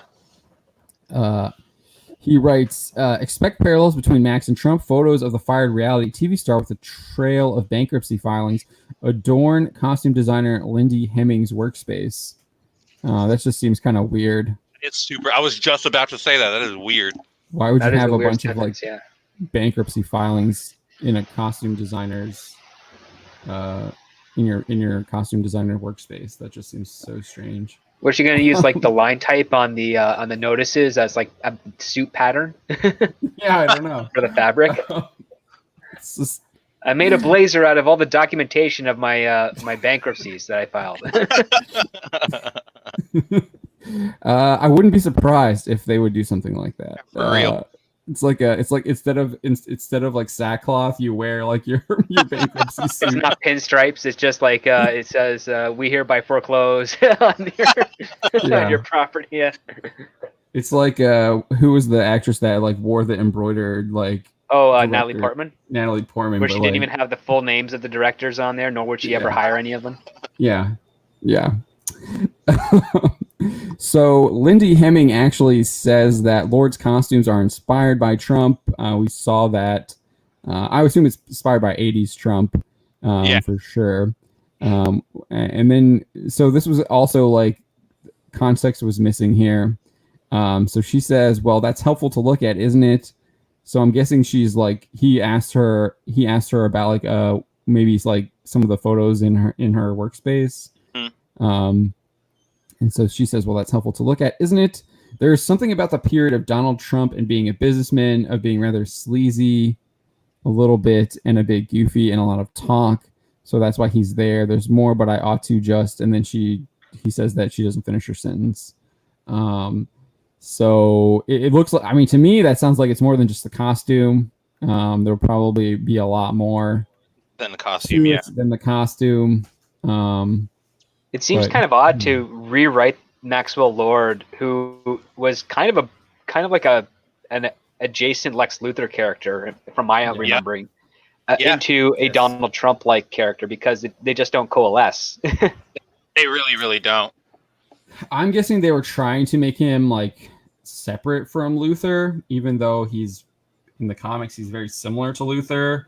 I know recently he was actually behind like the Suicide Squad versus Justice League story they did. I guess that was like 2017 or 2016. I can't remember, but he actually takes over the Suicide Squad, I think, and like gathers a bunch of like super powerful like psychics to like attack Brainiac or something like that. I'd rather watch that movie. Yeah. Or maybe he was part of it. I can't remember. He was part of that storyline. I think he was creating like a rival Suicide Squad against Waller or something like that. Because he got like he activated like what's his name? Eclipso or something like that? Yeah, Eclipso or OMAC. One of the two. Like he always activates one of those two. Yeah, he activated like Eclipso. So I wonder if this rock is like Eclipso, maybe. Oh, maybe. That would be a cool... It's like a stinger at the end, maybe, because it's like a wish stone. Who knows? That would be cool, though, because I think Eclipso is like totally underused, because he's like a super powerful villain. He's crazy powerful, and that's probably why they underuse him, because if you bring him in, you basically need like Constantine or Superman to beat him. Yeah. But yeah, he's cool. I like him when they use him. I should have deleted this. This is wrong. See, I messed up there. Just ignore that part. I'll have to fix that later. So that's pretty much it. I mean, there's a whole bunch of other stuff about the film. We'll have a story about that tomorrow. Just about the plot and what's happening. Other than that, but we wanted to get this out today. I mean, talk about it. I'm hoping this is like Captain Marvel a lot, where like this is the journos putting their spin on it. Whereas mean, Captain Marvel wasn't really the journos doing it. I mean, Brie Larson was going That out was and all like, her, saying yeah. all that stuff, but you didn't really get a lot of like as much as she was talking about all the talking points. A lot of that wasn't really in the film. The film was really just milk toast more than anything. With like turning like I think the worst part of the film was probably turning Nick Fury into a joke. Yep. With his eye, and then Still not I over guess, the eyeball scene. and then the gender swap of Marvel. That was pretty. Oh, yeah, that was stupid. Just no kind sense. of dumb. But otherwise, it was just kind of like a paint by the numbers Marvel film, and there wasn't as much as what you thought it was going to be, given all the talk that Brie Larson was talking about it. Steven Ernst says they're going to have a Calypso in the second season of Stargirl. Really? Yeah, they teased to that at the very end. With the stone and okay. everything? Yep. Wow. I'll have to catch up with Stargirl. I know Az was giving it some high praise, especially towards the end. I know he has issues. Didn't in the Babyface middle. enjoy it too? Yeah, that's what Az. I don't think he's done the last 2 episodes yet, but Yeah, up to 10. I've been waiting for him. we usually run them, and I've been checking it, and I haven't seen them yet. So, Az, if you're watching, hurry up. well, I know he got behind last time, and then he did them all like boom, boom, boom, boom, and then Dropped it really fast last time. yeah, and I was like, I can't keep up. You're doing so. I just did them all in like one story. Here are 7 reviews. Yeah. Yeah. But yeah. So season 1 of Stargirl did something. It was basically a very long form feature. The way that they did it. And well, that's how DC. risky. That's how DC Universe was set up with Swamp Thing too. I felt like they had like that unique storytelling. It was. The thing is that it allows from far more stumbles than smooth tracking or smooth pacing towards the end, because there were a number of episodes where you just really hated the teens or you're supposed to be your superheroes, right? And the arc that they put them through was satisfying once they got to the end, but it felt a little more rushed because they spent so much time on making them kind of like despicable and making you question why they're there. And it's done for pure story manipulation to make you not want to like these characters, so that by the time they get to the end, they become closer to the heroes we're supposed to recognize them as. And I mean, it was risky, but they managed to almost pull it off. Like they pulled it off better than what anything else on the CW has ever done. That's for sure. Yeah, I mean, so Mark 63366 says season 1 of Stargirl is good. I'm afraid of how bad season 2 of Stargirl will be, because it looks like it's going to probably. Are they going to move to Vancouver? Oh no! Have you heard about that script? I haven't heard that they're moving to Vancouver yet, but I mean, it's likely that they would. However, it would be very expensive for them to try and rebuild some of like Blue Valley sets that they've been using and borrowing for their show. Right. Yeah, I have no idea how they're going to do season 2 as of yet. It's too early to tell. I'm really interested to see how. I'm really hoping that Swamp Thing will do really well, because that show deserves to do well on the CW. I hope it honestly hope it crushes like Supergirl and Batwoman numbers, blows them out of the water. Oh yeah, I hope it gets, if it gets double them, then they might try and bring it back. But again, it's still a really expensive show. Well, they should bring it back. It's the biggest blunder that they've made. I absolutely love that show, and I'm glad there's people on this panel actually speaking about it, because I seem to be the only one on this side of the water that is. It's an absolutely terrific show. It has a bit of everything. It has a bit of horror element in it. It has the drama. It has that opening scene in the lake or wherever it is in the swamp. It's just oh my god. So where he tears the guy apart. Amazing. Yeah. When I heard that, when I start watching it, I obviously start Googling to find out more about it. And then as soon as I Googled, I heard cancelled, and I was like, I was gutted. So yeah, for me, I hope it does do well on CW, because I really want that. I know it's expensive, but I want that show back. Because it was done, and they have to keep it at the same tone that they had season 1. If they do. If they make any changes to it, forget about it. They try to make it like Supernatural. It was perfect the way it was. And again, I don't know anything about the comics, so I went into this blind. That's a And good perspective to have for here, though. What? I said that's a good perspective on this panel because I think the rest of us are too close to the comics to get that kind of outside perspective. Yeah.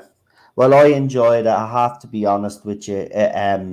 It's one of the best shows that I've actually watched, believe it or not. I'm not really, I will watch DC and Marvel movies, and I will watch some of the shows, but this is the best one I've watched by far. I think I liked it was dark. I liked the fact that it was more aimed towards the adults. I'd like to see a few more shows made like that, to be quite honest with you, because Swamp Thing showed, I know it was expensive and the money, whatever it was, whatever the excuse was, but it's such a shame because this show could have went on for a good few years, to be honest with you, because I think it would have built its audience. And for me, that knows nothing about comics, it swallowed me. I was hooked straight away, guys. So that's a good sign for me. Someone that hasn't read the comics, that's sucked into a show like that straight away, you're onto a winner. Because remember, it's not just the fans you have to kind of pander to and to keep happy. You've got to keep a casual viewer like me that hasn't read the comics happy. So if you can do that, you're onto a winner. And I thought they were. It's such a shame it's gone. Yeah, so for me, I don't expect them to do a season 2. I think that ship has sailed. It is. But I do want to see Swamp Thing just like crush these other shows. I want to see it crush Flash too, just to show just how much better Swamp Thing is compared to what they're putting out, and show that like, hey, there's a massive audience for a show like this. And people were like seeing, yeah, Chris Persia's saying, I'd love to see Constantine get a second chance. Yeah, and Constantine was also another show that I think got cut short. And at least the character came back. I mean, that's kind of a halfway. Yeah, even though we got to see the character in the Arrow, and then he had some animated. He became a cast member on Legends of Tomorrow. Yeah, on Legends as well. Yeah, but I mean that from what I remember, that was before Bounding started, the Constantine show.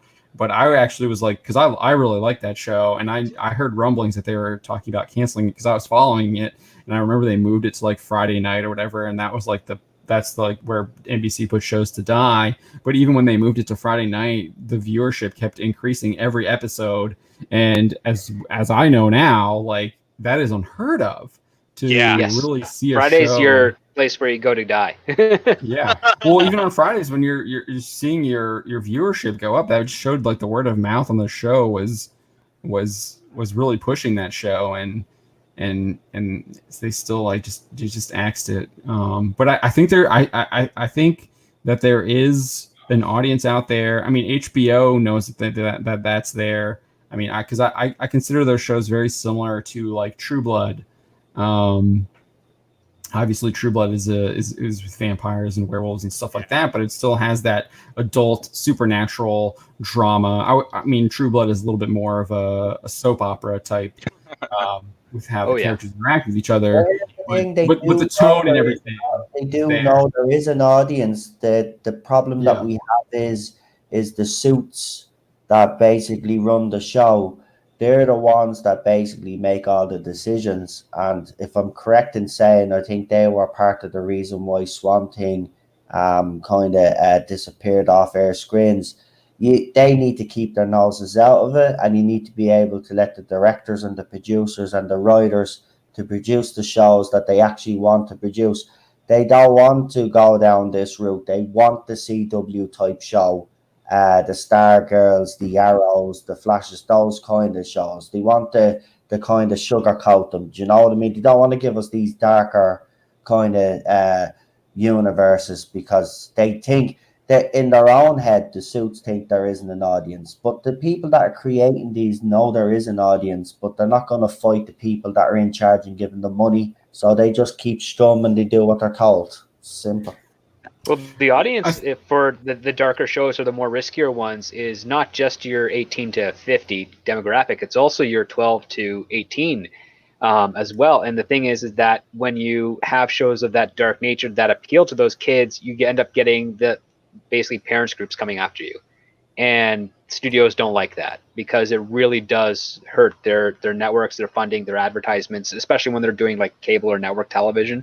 So that what they try to do is they try to balance the best of both worlds, knowing that they'll probably get those young teenage audiences.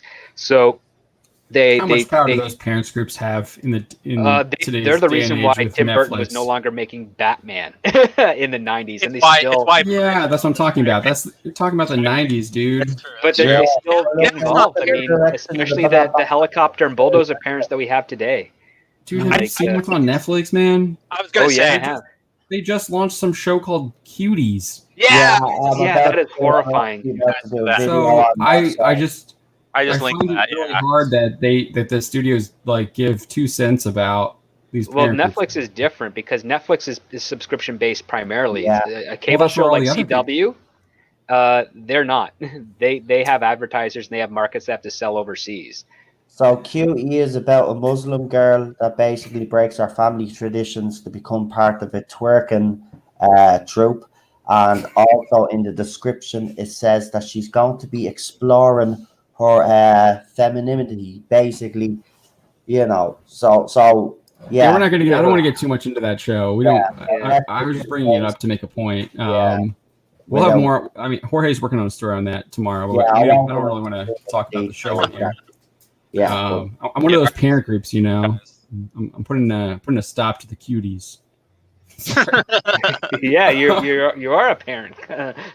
Not yet. Well, yeah, I am. Yeah. We're Well, you still see, waiting.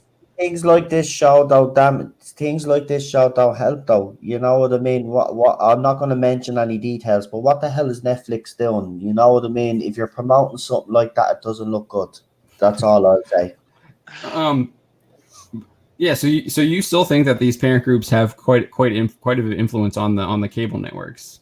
On cable and normal networks, they can absolutely. I mean, it's definitely not going to be as crazy as it was in the early 90s because frankly a lot of the parent groups don't have the money that they used to have back then. If you recall Married with Children, numbers, Married with Children was attacked by parent groups and one of the leaders was like the wife of a millionaire, so she had money and time to burn to really talk about that show, but all she ended up doing was helping the show because people were starting to watch it to see what it was like.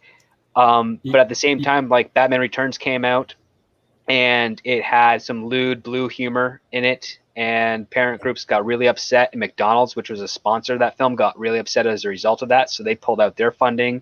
Really? I didn't know that. And Warner Brothers said, okay, we're going to try and make it a little bit more of a lighter, more broader appeal. So they got Joel Schumacher in, which was, they thought they were going to get like the Lost Boys type of take on Batman, like the audiences did. Yeah. But what ended up happening is we got Batman Forever, and then it just going on a decline. And it's weird because especially with the invention of the internet, a lot of parents groups have been able to influence shows before they even get into final production. Yeah, that's because as soon as it gets announced, they go on message boards or now social media, Facebook, Twitter, and they voice their claims. Parents groups so much as it is like woke groups nowadays. I feel like parents groups. They're both. I think they work together now. So I do want to point out, like, I remember listening to the this was before the beer bug hit and all the quarantines, but Disney had their what was it? It wasn't an investors call. It was like their shareholders meeting. Mm-hmm. And I remember there were a couple of there was one woman who represented a group and was demanding that they basically end the pride parades in Walt Disney World and in their resorts. And Disney just told them, like, no, that's not happening. And they just were like, they were like, that's not happening. Okay. We're doubling down on having more LGBTQ content, and so the groups just as well. So I guess that's just kind of what I just don't see. I mean, you have literally at their shareholders meeting, Disney telling them to like F off. Well, Disney has more money than Warner Brothers. Warner Brother Networks. Yeah. Yeah. That's just kind of what I'm just trying to say. Like, this is what I'm seeing here. But Oh yeah, I do like think there's also a that's- little bit of a political agenda on that regard as well. Oh, Like for sure. it's better 100%. it's better for Disney's interest to not discriminate against people based on their sexual identity in reality, right? But like when you're talking about like what's appropriate for children, like if they want to make a Cinderella story where Cinderella's dress is more like a string bikini or something, they're gonna voice their opinions, and Disney's gonna have a difficult time trying to tell them to F off in that regards, because it's like, yeah, you're exploiting a beloved childhood character of Cinderella by throwing her in, say, and then this is all speculation, right? So if they're trying to glorify or sexy up Cinderella, I'm pretty sure woke people and some mostly parents groups, but they would be saying, hey, this is not what we want our kids seeing in your product, and Disney would have to reconsider that seriously, as opposed to something like a pride parade, which is basically a celebration about integration of people into the larger community instead of segregation. Which is great, and I'm all for it. But we don't need parades and marches and stuff. All you just need to do is pass the laws that are necessary to pass. Just pass them and just let everybody get on with their lives. I'm sick of the way, like, I don't go around telling people, telling people or ramming down people's throats that I'm a married man and I'm straight. Do you know what I mean? Like, get on with it. Get on with my life. There's more important things. Like, if you define yourself by a flag or your sexuality or whatever, or wherever you identify as, well, then it's not much of a life. There's so much more out there than just what you identify as or whatever. So again, I just find all of this ridiculous. Just pass the law. I mean, in Ireland, there's same-sex marriage here. They can adopt kids. Everything is rosy. Everybody's getting on. That's the way it should be around the world. We shouldn't still be having these debates in 2020 anyway. You know what I mean? But this whole forcing a certain agenda down your throat, this is what I don't like about it. You don't need to force it. Just go and do what you need to do. You don't need to make a song and dance about it. I think I do want to. There was a point that I wanted to make too that I think that I find interesting is that, and Spencer, you pointed this out. It might not be parents groups anymore, but you have these woke groups on Twitter now. These woke activists, and I think that's what the real threat is now when it comes to whether or not they're gonna. Whether or not they're gonna fear, the studio has fear of, personally. Oh, absolutely. And you saw that with all of their messaging in June. It went kind of crazy. But on top of that too, like, Hollywood appeared like they were going in a better direction because of the 3 strikes and they were out failures of Birds of Prey, Terminator: Dark Fate, and Charlie's Angels. Like, those are the last vestiges of that old guard. Men in Black as well. And then, of course, Men in Black International. It's like they all did not do what they were expecting to be done. And then you have, conversely, Joker, which still had a similar type of messaging, but was far more prevalent on the entertainment factor than the everything else. Like, it was just a psychological drama. It definitely was left leaning, of course, but it was more suited to, hey, we're going to follow this crazy character. And you could argue that it's left leaning, or it's a critique of the left too. I mean, I think you're probably more right that it's left leaning, but I mean, it's showing you this left leaning through a psychotic villain. The fact that through a psychotic lens, absolutely. And it just ended up making $1 billion without the aid of that one big company, one big country. Sorry. And so like at that point, Hollywood has to start. So China. We can say China at this point. All right. So at that point, the studio system is take this movie down as well in the media. Remember that there was a campaign in the media. Yeah. There was people on Twitter putting out fake reviews saying we went into break. No, it wasn't. I don't think it was that movie, or it might have been. But they tried to say, "Oh yeah, we brought a kid in to see the Joker." We got 5 minutes in, we brought them to see another movie. Don't go and see the Joker or something. I was like, it's a rated film. Why would you bring your kids down and see the Joker? And it rose above that. And it rose above that. Dude, I remember that they had the U.S. Army issuing some kind of memos to try and scare people off. It was even we wrote about it. And it was all a duck blind to nothing. And everything and stuff. Get away. The movie did well. I'm glad it did. But it sent a message to the studio system that they have to start. They can still do their agenda stuff, but the agenda has to be a byproduct of the core of the film, the entertainment, the acting, the story, the direction, the style. All that has to come first, because without that, you're not going to get your audience. And this low budget film made a killing, and yet these higher budget films of similar, comparable franchises to a point made nothing. And they were changing in that direction. Like I was hearing rumblings like, oh yeah, we're going to do this thing. We're going to make more action orientated. We're not going to be focusing too much on the craziness stuff. And then the lockdown happened, and then riots and crazy sort of just came back with a force.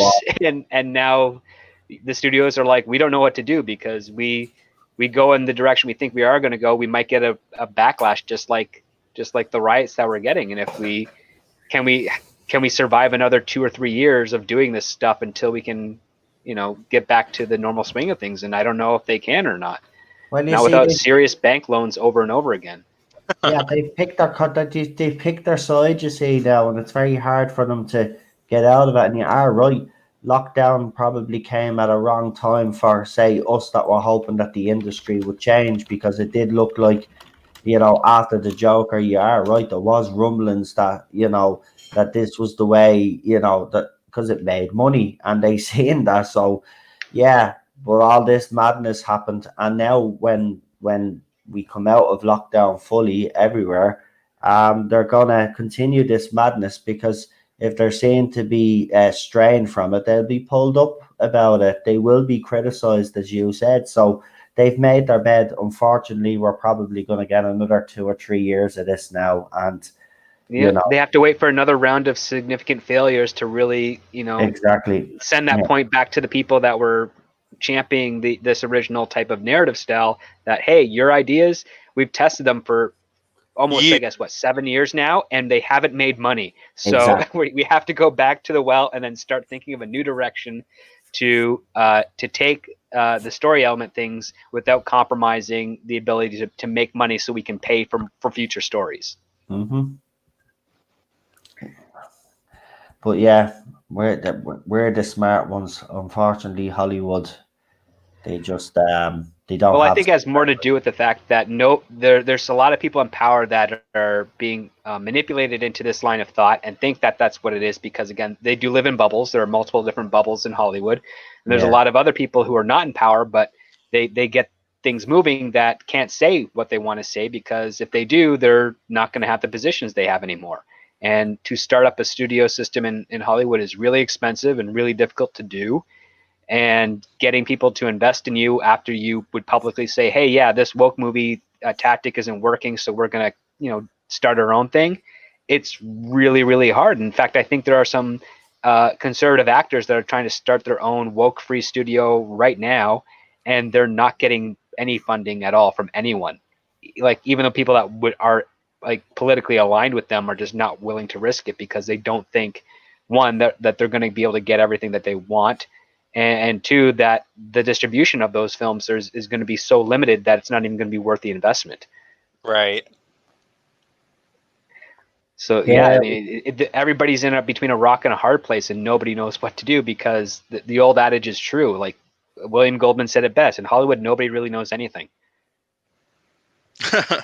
It's true. Like, they're all just kind of going by like what's worked before, trying to repeat that formula, trying to find a way to make it a little fresher so that they can put their own stamp on it.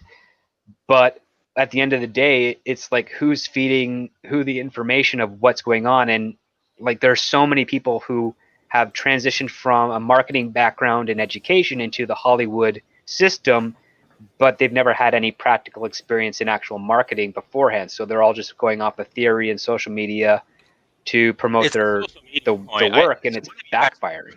One of you guys brought that up earlier in the stream, that they're just listening to a very small minority of people, because Twitter is what'd you guys say, like 11 million? 11 million. Yeah, that's nothing. But because it's so vocal and so in their faces, they use it and as it's easy to aggregate too. It's very easy to aggregate.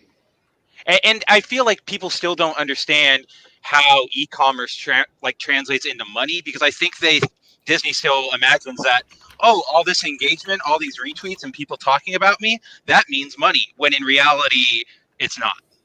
No, it's at the best advertisement, but it's not a guarantee for a sale. Right. Okay, And if the advertisement max is 11 million, that's pretty small compared to everything else you could do through newspapers, commercials, billboards, bus stands, talk radio, television. So I do want to correct that. I think we're way off on the 11 million number. When I search like total Twitter users, I get a website called Oberlo. I don't know who that is. They say they have 330 million monthly active users and 145 million daily active users. So that's still. So would 11 million really be like low. a continental country like Canada or the US type of thing? Yeah, it's still not a lot. That's Still not a lot, no. Yeah. But it's still a vocal minority. It's Yeah. still not the general public out there. It's still not the people that are going to buy our merchandise. You notice that a lot of these people that will come and criticize people about criticizing the way a franchise goes. But yeah, they're not the ones that will go out and buy the actual merchandise. Yous are the guys that will actually go out and buy the merchandise. You know what I mean? So you are right. A tweet is look at the tweets that they put up is worth nothing. They're not promoting nothing. They're not defending nothing because at the end they look at the numbers, right? Look at the flops that they've had, flop after flop after flop, and they're still not getting the message. You know what I mean? Or they have got the message, but as I said earlier, they're too far in. They just can't get out now because if they did, you know, they'll be frowned upon. There'll be a backlash. And it's like with Doctor Who. They won't retcon what happened with Doctor Who because Gary from Neurotic said, now this is only speculation and rumor, obviously, but they were saying BBC are afraid to retcon it because they're afraid of the backlash that they'd get on Twitter because they have pandered to the vocal minority on Twitter. And they're the ones that come after me and others on this platform for air views on a TV show. Like, I mean, it's ridiculous. I get sent death threats and everything. It's unbelievable, man. Yeah, it's crazy. Oh my gosh, that's horrible. Yeah. Oh yeah. Oh, my wife is being targeted as well. Wow, that's disgusting. All right, I do want to get into the chat a little bit here. Kogi Pon says, this is a little bit a while ago, so I'm going back a little bit. Says, hello, Mr. Trent and Script. Have seen your guest appearances on many streams and Bounding articles quoted so many times. I like your matter of fact style and presentation. Keep up the great work. Thank you. We appreciate that. Thank you for joining us. Awesome. Yeah, sticking around. Yeah, thanks. And then he asks, let's see if this works. Did you guys hear about the unconfirmed Matrix 4 plot leaks? I have not heard about that. No, neither have I. But I haven't heard any plot leaks. But I've no interest of the movie. Had until one of the writers came out and tried to say that the Matrix franchise was yeah, and then like I just said, yeah. I think I saw something on Cosmic Book News about like potential rumors, but I didn't like look fully into it yet. I think we went with. All I know is that Hugo Weaving can't do it because of scheduling conflicts, but that might change because when they come back to shooting, he might be available. Well, I know Lawrence Fishburne isn't doing it. I saw that. I think I saw that. Yeah, he wasn't even asked. Right. They're doing it. From what I understood, I saw something they were doing a younger Morpheus. Anyways, that's the idea, I guess. I don't know. We can be reborn, Neo. That's what it's going to be. Yeah. I mean, that's what my prediction was, right? They're just going to do another reset of the Matrix. Mark63366 why did the beer bug reset Hollywood to woke? Well, that's easy. I don't think it reset it at all. I think it kind of has. I think if you look at it, Joker was a turning point. There was a lot of talk. Even you could see it on Twitter. Even the mood on Twitter had changed. Even the people that were the activists, you could see the Joker movie kind of defeated them because they tried so hard to put this movie down. They tried so hard. Still rose above, and they're still doing it to this day, but they failed. But I think it sucked itself back in, obviously, with all the stuff that's happened, Mark. And unfortunately, until that's resolved and until everybody stops acting like a lunatic and actually sits down and solves the issues out, and we're not going to get anywhere, and we're going to have this same entertainment for another 2 or 3 years. So buckle up, my son, because it's going to get worse. Yeah, I've been saying that for a while now. I don't think that it reset anything. I don't think that they reset to woke. I think they've been woke for a while, and it's Yeah, not going to change anytime soon. if No. anything, they were about to change course, and then after Birds of Prey, especially, at least on Warner Brothers side of things, but before they could even get underway, the lockdown happened. So it's basically, okay, status quo is reinforced now, and we got to stick this out for however long it's going to last. Because if they really did change and then had to go back, there would have been a few more movies on the slate that would have obviously not have had such a woke agenda, as it were, as at least we've seen with those other franchises we've mentioned, right? So since there weren't any really announcements or anything like that, it was basically, my understanding is that, they're just talking about, like, we got to find a new formula. We got to do something that's not this anymore since it's failed so many times. And before they could even get underway, it's like, yep, y'all have to go home now. You can't go out in public anymore. Yeah. And I'll argue that it's gonna get worse because after Minneapolis, there was massive moves for certain people to gain power in a lot of these Hollywood industries, and they're going to be pushing their agenda that they have now kind of ascended into power. And I think we're gonna entirely possible, absolutely. There'll be another wave. There'll be another wave, and you're right. They'll triple down. It'll be worse than what's came before. We haven't seen anything yet, John. You're right there. This.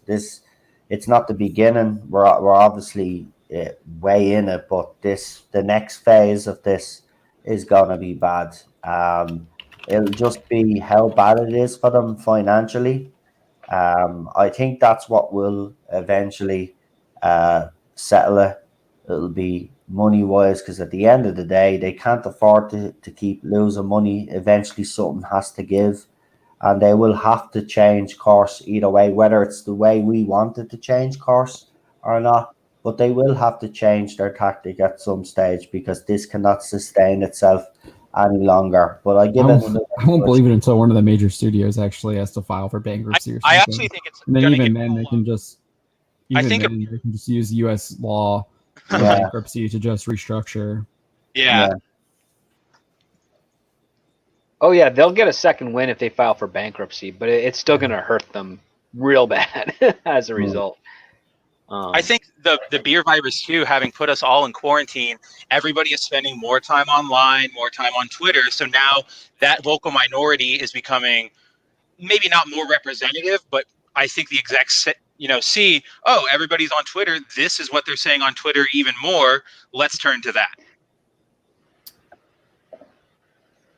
Maybe. I don't know. I think it has more to do with I honestly think it has a lot more to do with the power struggles and the people in charge, personally. I think that's definitely a part of it. Yeah. It's a discount because I think you're totally on the money there. So Chris Persia asks, Hollywood might survive through a government bailout, but will the theaters be given similar treatment? If not, where will they be garnering their $1 billion? Because online streaming won't do it. So I think the theater companies are in serious trouble, but there was a judge just like struck down some like old ruling that it was an old antitrust type of law. Yeah, an old antitrust law that prevented Hollywood studios from owning theaters, and now I guess they can. So you're going to have studios owning theaters now, and they're probably going to be buying them up. Yep. Most likely. Basically, you're going to have brand cinemas. Yeah. If they buy AMC, AMC is a Chinese company, so I wouldn't be opposed to that. I'm wondering if that case is going to be appealed to the Supreme Court, because it definitely throws a wrench into the infrastructure of how Hollywood and also the theater system works. Because the last thing you want is to have your audience drive 2 or 3 hours outside of town to find a theater that's going to be showing your movie when there's like 6 or 7 that are owned by the other company nearby. Right. So is that so? I guess I'm not really sure how that worked. So, like, the assumption is that Disney will have Disney theaters and they only show Disney movies in Disney theaters, unless they work out some agreement where they can show Warner Brothers. Exactly. However, how it would be is that they would have the stipulation of how many screens that Warner Brothers would be able to show in a Disney theater. And on top of that, they can set the price for whatever it is. So Warner Brothers could probably put their movie in a Disney theater, but the rental terms for it might not allow them to make any money actually off that film. That's just how they can do it. Yeah, no, that I makes was sense. reading the deadline or whoever it was that reported on it, and they didn't tell you anything about why the law was put in place, what it prevented, what it actually did. It was just this law is in place. It could change everything, but it was didn't really give you any details. Yeah. I know why the law was put in place. It was because there were literal monopolies in various towns and districts throughout the country. Yeah, that's what I was assuming, but they didn't explain. But the article didn't express didn't that. Say this is what was happening in 1950, where you had MGM owning 20 theaters in New York City, and Paramount couldn't put their movie in an MGM theater. Or not only that, nobody in New York City was watching Paramount films because they didn't own a theater out there. Right, or whatever. Yeah. Yeah, That'd exactly. be the thing. It'd be like a McDonald's, like a franchise. So they'd have their own cinemas. They'd show their own movies. But if you're living in a certain state and they don't have that Disney cinema in that state, you're not going to be able to see that movie until it actually comes out on DVD or Blu-ray or whatever. It's actually a stupid idea, to be quite honest. Well, it's similar to internet and cable service providers on the West Coast. So there's giant regions that are only one company. So you have to have spectrum where you are because there's no one else allowed to compete. Even though they can compete in the state, they don't go into that area because they've made an agreement with their competitor that we're going to have this borough, and then you can have this borough next to us, and then we'll just divvy it up so that it's competitive, but it's a fake competition because they're always going to get the same numbers and they're always going to have dominance over the service. So there's no choice for the actual resident of what service provider they have. I think that's across the country. That's not just in California, because that's here in Virginia too. You couldn't get the only cable company that served my parents when I was growing up was Comcast, but we never used that. We switched to satellite, and that was your only other option was satellite instead of cable, and the only cable option was Comcast. Still is that's horrible. Here. Yeah, No, that's what I hated when I would ever go down to work in California is that, if I was whatever rental unit I was with, or if I was staying with someone, we were dedicated onto one type of internet and service provider, and they're all terrible, but it's just you find out what the bill is and you're thinking, well, why are the prices so high? And it's no one, you can't, who am I going to get cheaper with? There's no one else that services this area. I do think they allowed Verizon to come in, so I think there is some competition with Verizon now on the cable with the Fios and stuff. But my parents still just use satellite. But yeah, I have Verizon up here in Alexandria. So, but yes, there is some competition, but it's usually just Verizon, Comcast, or satellite. Yeah. Yeah, that's a pseudo competition from my perspective. Yeah. Yeah. So Chris Persia also, he has a comment here. He says, I think he's responding to you, Noel. He says, but it wouldn't necessarily go to DVD since Disney's thinking of phasing out physical media, which means on top of having to locate a Disney theater, you'll need a subscription to Disney Plus just in case. He's not wrong. That's entirely a possibility. Show me your Disney Plus subscription to get into the theater, to use the bathroom. Not only are you going to have to pay for Disney Plus, but you also have to pay $30 to watch our Mulan movie, which will be on Disney Plus. So bad. Yep, extra bilking. And on top of that, say Disney does buy the theater chains, having a Disney Plus account probably will not get you a discount into their Disney theaters. Oh, no, absolutely not. No way. My mom sent me the email. She was she got the email that Mulan was going to be $30. She hadn't seen all the news stuff. Yeah. And I had seen it 3 days before. We just hadn't done hadn't done anything with it because I was just all right, whatever. It's whatever. Right. And she was so outraged. She's $30? What are they thinking? I'm not paying that. No way. She was just that's smart woman there. I'm not paying $30. Heck yeah. She knows. Does she want to write an article? Does she want to write a guest column? Yeah. If she ended up owning the movie, you could probably argue, yeah, okay, that's fine, but you don't own it. Yeah. You just rent it for 24 hours or something. Yeah. $30 is what you pay for the Blu-ray DVD combo packs when they're not on sale. That's a physical thing that you get to own, and nobody gets to tell you no. And that's like the steel books. Those are like the fancy ones, the nice ones. Yep. But yeah, that's just no way. I'd rather. I mean, I paid $30 for Dead by Daylight, the Nightmare Edition. So I'm going to start owning. I'm going to start owning Spencer with the Demogorgon. It's not hard to get. All right, so let's. Do we have anyone else? Some other comments. I saw we had some new folks join in. Dan Traeger, thank you for joining us, Dan. Hey, Dan. Dread Pirate Mikey Mikey, for joining us. Mega Jetty is here as well. Mega Jetty, always a pleasure. So we got some new folks in there. All right, let's switch over to Star Wars. So I think this is kind of a good. It's kind of what we're talking about, where there might actually be. So this might be the only place where we might be seeing less of the woke narrative taking place, and this I think bolsters my argument that it doesn't matter.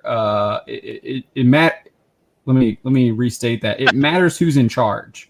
Right. Yes. And then that determines what kind of content you're going to get. And I also think it also bolsters my argument that people that aren't so focused narrowly on these like political agendas, they are more imaginative and can create better content. I agree. Because if you look at Favreau's Instagram account, I'm not sure if he has a Twitter. He might have a Twitter. Let's hold on. No. Weird. All right, hold on. Let's. Yeah, I think Favreau does have a Twitter. Yeah. Let's check his Twitter real quick. Favreau's a fanboy, though. That's the thing. You can see it. He's a fanboy. He genuinely wants to entertain Star Wars fans. He knows they've been suffering, and he's tried to give them something that it'll never live up to the expectations of the original trilogy anyway, no matter what they make. But it's at least he's trying to give you something that puts it, that's not agenda driven. There's actually a story there, so he has to be given credit for that. And if I were Disney, Star Wars, or whoever's in charge, I'd be building Kathleen Kennedy to the side of the curb, and I'd actually make him the boss, and I'd move forward with the franchise with him personally speaking. That's just me.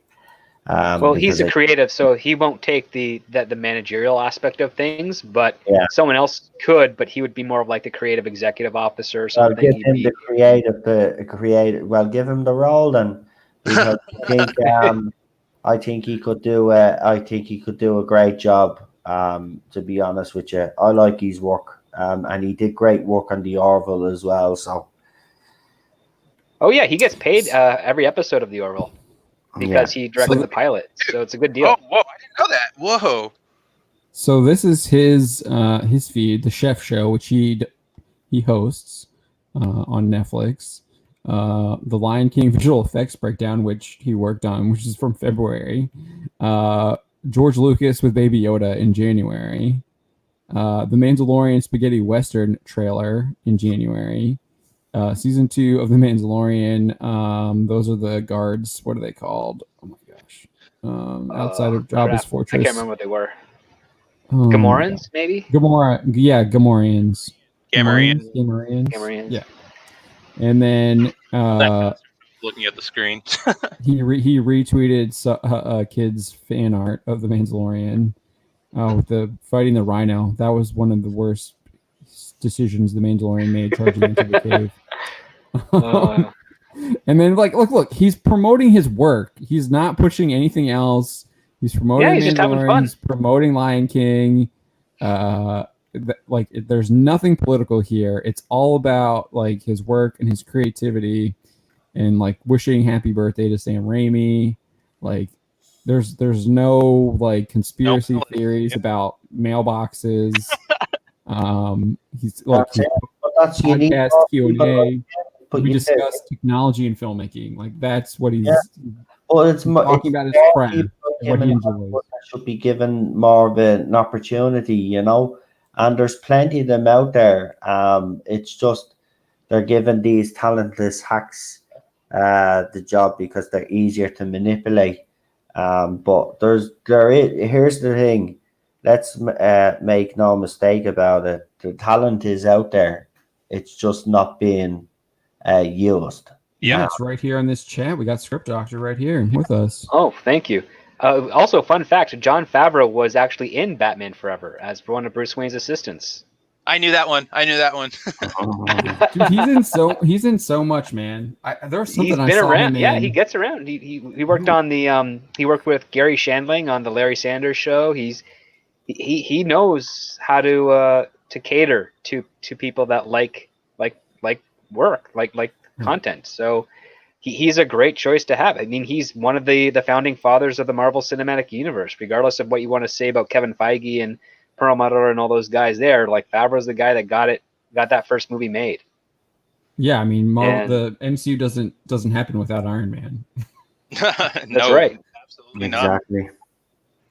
So, the Mandalorian creator Jon Favreau reverses course on how Lucasfilm creatives deal with Star Wars. This was actually really refreshing with what he said compared to how we have been treated in the past from Lucasfilm creatives and employees. So back in June, Favreau signaled that he and Lucasfilm would be taking a different attitude towards Star Wars fans. He spoke to The Hollywood Reporter, detailing that creators need to listen to fan feedback. He explained, you put something out in the world and then it echoes back at you. You have to listen. It's not a one-way street. It's a two-way street. You have to feel the energy of the audience. But when you come from comedy, and when I was doing improv back in Chicago, that's it. You have to read the room. You have to feel the room. You have to be in community with the audience. You have to be part of it. The fact of the matter is, as much as we love working on Star Wars, we love even more making Star Wars for other people as a service. It's totally amazing. Taking a swipe. That's awesome. Yes.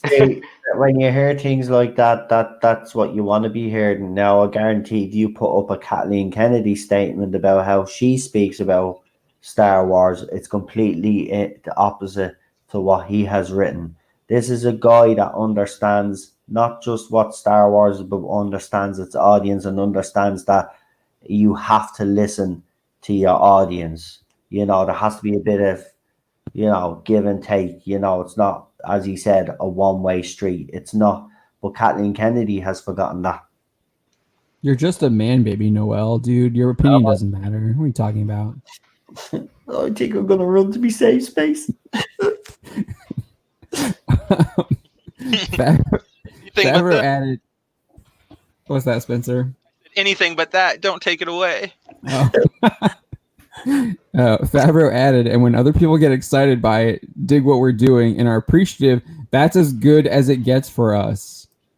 Like, I don't know about you, Script, but when people like praise, like, it's a great feeling to have people to praise your work and then appreciate it and enjoy it, and we were just showing the fan art of that on Favreau's Twitter feed, where the kid was drawing the Mandalorian in the cave and was sharing it and was being excited about it. That means a ton of stuff. Cool. I mean, there's a reason why parents hang up their kids' drawings, even though they it's not Alex Ross, you know.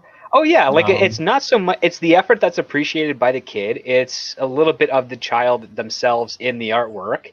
It's something special to have and to hold. And there's nothing. It's a great feeling knowing that you put yourself out there and that you get a positive response. That's kind of the best feel to have as a creative, especially in this industry.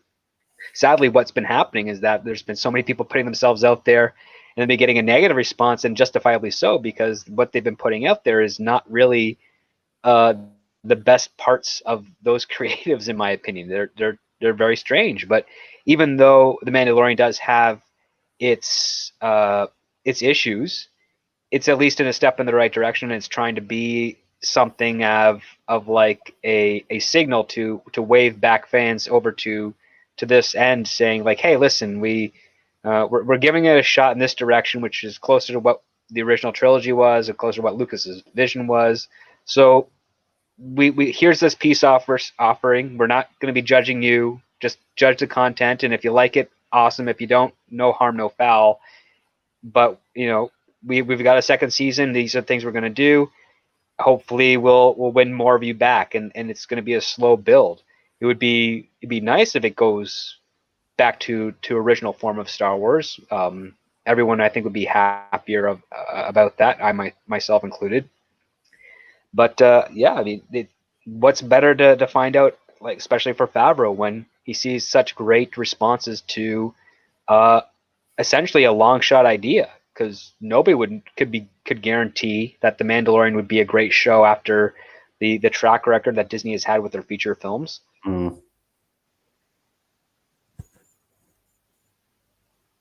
So yeah, Spencer. Sorry, I ran to the bathroom. I missed whatever we were just talking about. One was actually okay. Out of all the Disney Star Wars movies produced, I've said this. I don't know how you feel about it, but I actually think this Rogue One was the best movie that they've produced, and it was a movie that we actually didn't even really need. But there you go. No, yeah, I totally agree with that. Rogue One is the best one, but completely unnecessary. It was. Yeah.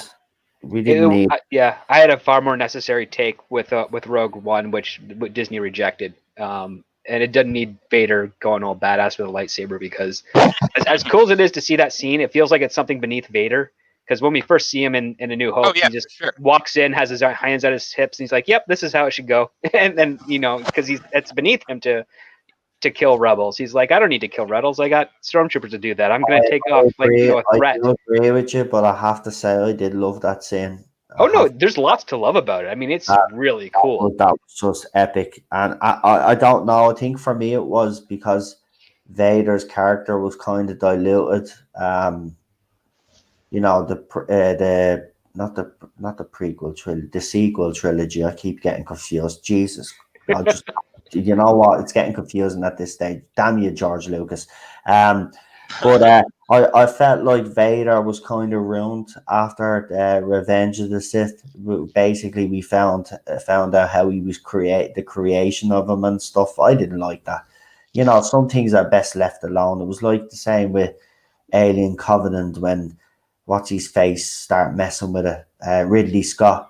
When all these old directors start revisiting old franchises. They're trying to recapture that energy they had when they first made it. Yeah, and they never do, and it's sad. Just leave it alone.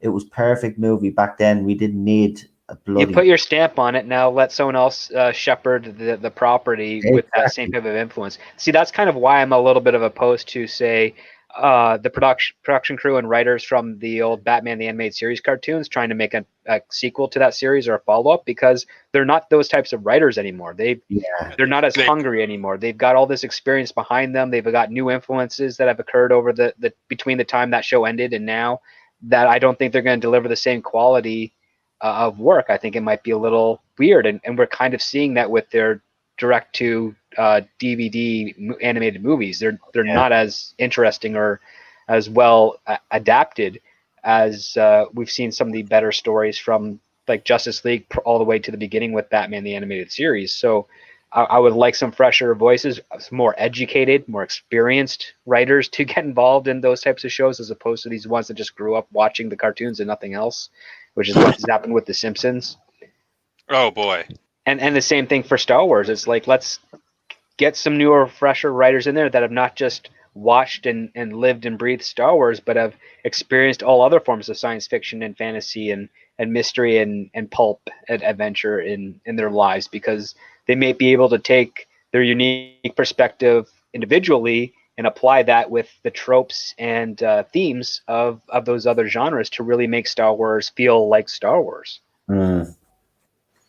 Definitely. I like that. I would love to see that. That's why I want to see your treatments eventually. Like, not just treatments for IPs. I don't spend a whole lot of time on. I just write those while I'm on my commute to work, because I spend my. And I'm sure they're better. They probably are. Yeah, like this. The meeting I had today was with an executive at William Morris Entertainment, and I was like, "Listen, this is my plan that I want to do.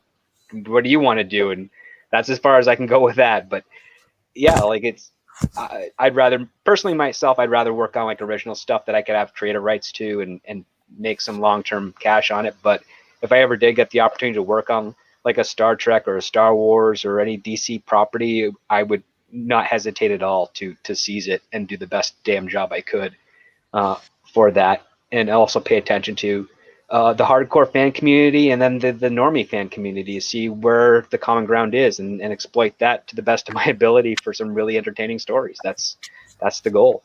And I definitely think that's the goal you should be aiming for, because a lot of the stories that we're getting now are, like you said, they're either written by people who are just kind of wanking off their long history of fandom, or they completely don't know what they're talking about and they're trying to essentially fake it till they make it. And unfortunately, when you fake it till you make it, the people who know the authentic product can tell you're faking it, if that makes any sense. Oh yeah, they do. There's a lot of turnover in Hollywood. And the turnover is kind of weird because there's some people that get like that one-hit wonder, and then the next thing you find out, oh, they're working at like a retail shop somewhere because they just couldn't keep pace with the rush, and that's true to form. I know another guy who's out in the Maritimes in Canada who just sold a horror script that got made, it got released. He's on the rise to making more stuff, but he's starting to show that it's a lot harder than he originally thought. So I'm pulling for him to keep going, but he has a stable job there that's more reliable and less stressful. So who knows what will happen in the future, but that's just the way it works. So yeah, there's no guarantees, that's for sure. No, absolutely. And I kind of hope with Star Wars, I'm not sure exactly where they could go on this end, because I think so many people grew up watching the original Star Wars that a lot of people took, different things away from it. But most of the main writers nowadays are I wouldn't want to say they're completely agenda driven. They are, but it's more of what you were talking about earlier, how they're kind of just yes men to Disney. So Disney has their agenda of, we want to appeal to this group and basically their agenda is money, which is a fine agenda. I'm not against it, but they just do it in the slimiest, most underhanded way possible, and then blame the fans for it not being amazing. Well, you look at Disney, which is a company that has marketed to girls for 70 years.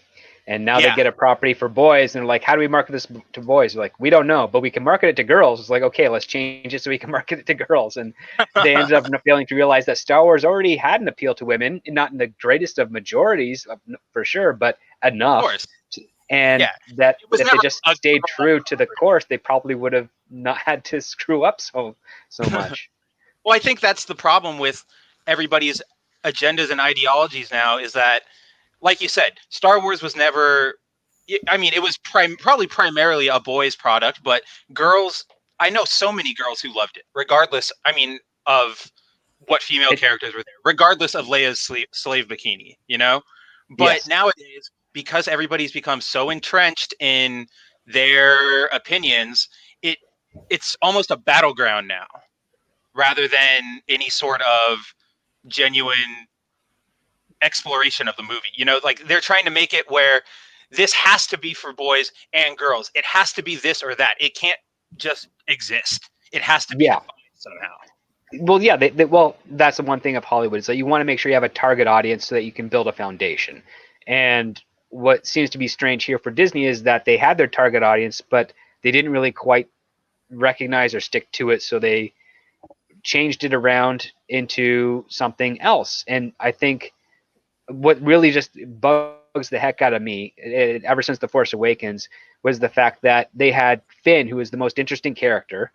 They screw him up in that movie anyways. They made a stormtrooper turncoat so abruptly on his own people after seeing, I guess, a friend of his killed in front of him. Yet he has no problem killing the rest of his friends to escape.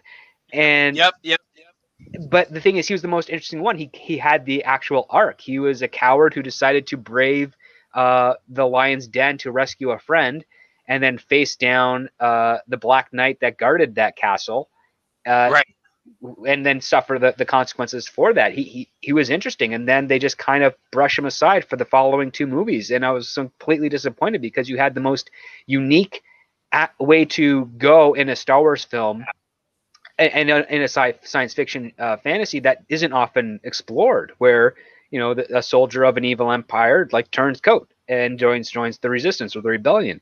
And what ended up happening is that they put all this weight and pressure on Daisy Ridley's character of Rey, but they had no definition for her. She had no want, she had no goal other than to wait for her family, which is sympathetic, but it's only one aspect of the whole thing of the characters. They planned to kill Poe off, but because he tracked well in some of the preamble test screenings, they decided to bring him back, and you have no idea how the heck that happened in the end of the movie. And they did the smart, I think it was a smart move to have Han Solo be in the Obi-Wan type role for this thing, but they didn't grow his character. They just reset him to where he was at the beginning of A New Hope, which is completely antithetical to what Solo was. And yeah, it was all a collection of decent ideas, all poorly handled. And then you have the following, like we all know the story of The Last Jedi and what was happened there, so it does need more repeating. But yeah, it just kind of kept on digging themselves further and further into a hole. Hey, Drew. What's up, Drew? Everybody, welcome Drew Taylor, the Supreme Heretic, to the stream. How's it going, bud? Hey, how's it going, fellas? Doing well. We've got Noel from the TARDIS Zone on. We got Script. John's here as well, and we're just talking about our favorite subject, Star Wars, and how awful it is now. Yeah. Or how great it is if you're, if you have bad opinions. A woke soy boy or soy girl, and you like your safe spaces. Or suffering from severe head trauma. Yeah. I even think at this point that the woke crowd is kind of seen through the veil of how phony it all is, of how it's all superficial. Exactly. You're right. That's what it is. It's all superficial. It's all pandering, and it's sickening. It is. I mean, it's the same with Doctor Who. He puts in LGBTQ plus characters, right? I'll give you an example. In Resolution, he introduced a character, a gay character. Literally had him on. I'm not messing. You can count this, right? It's 20 seconds screen time. And basically his line is, my boyfriend's waiting for me at home, and he gets killed by a Dalek.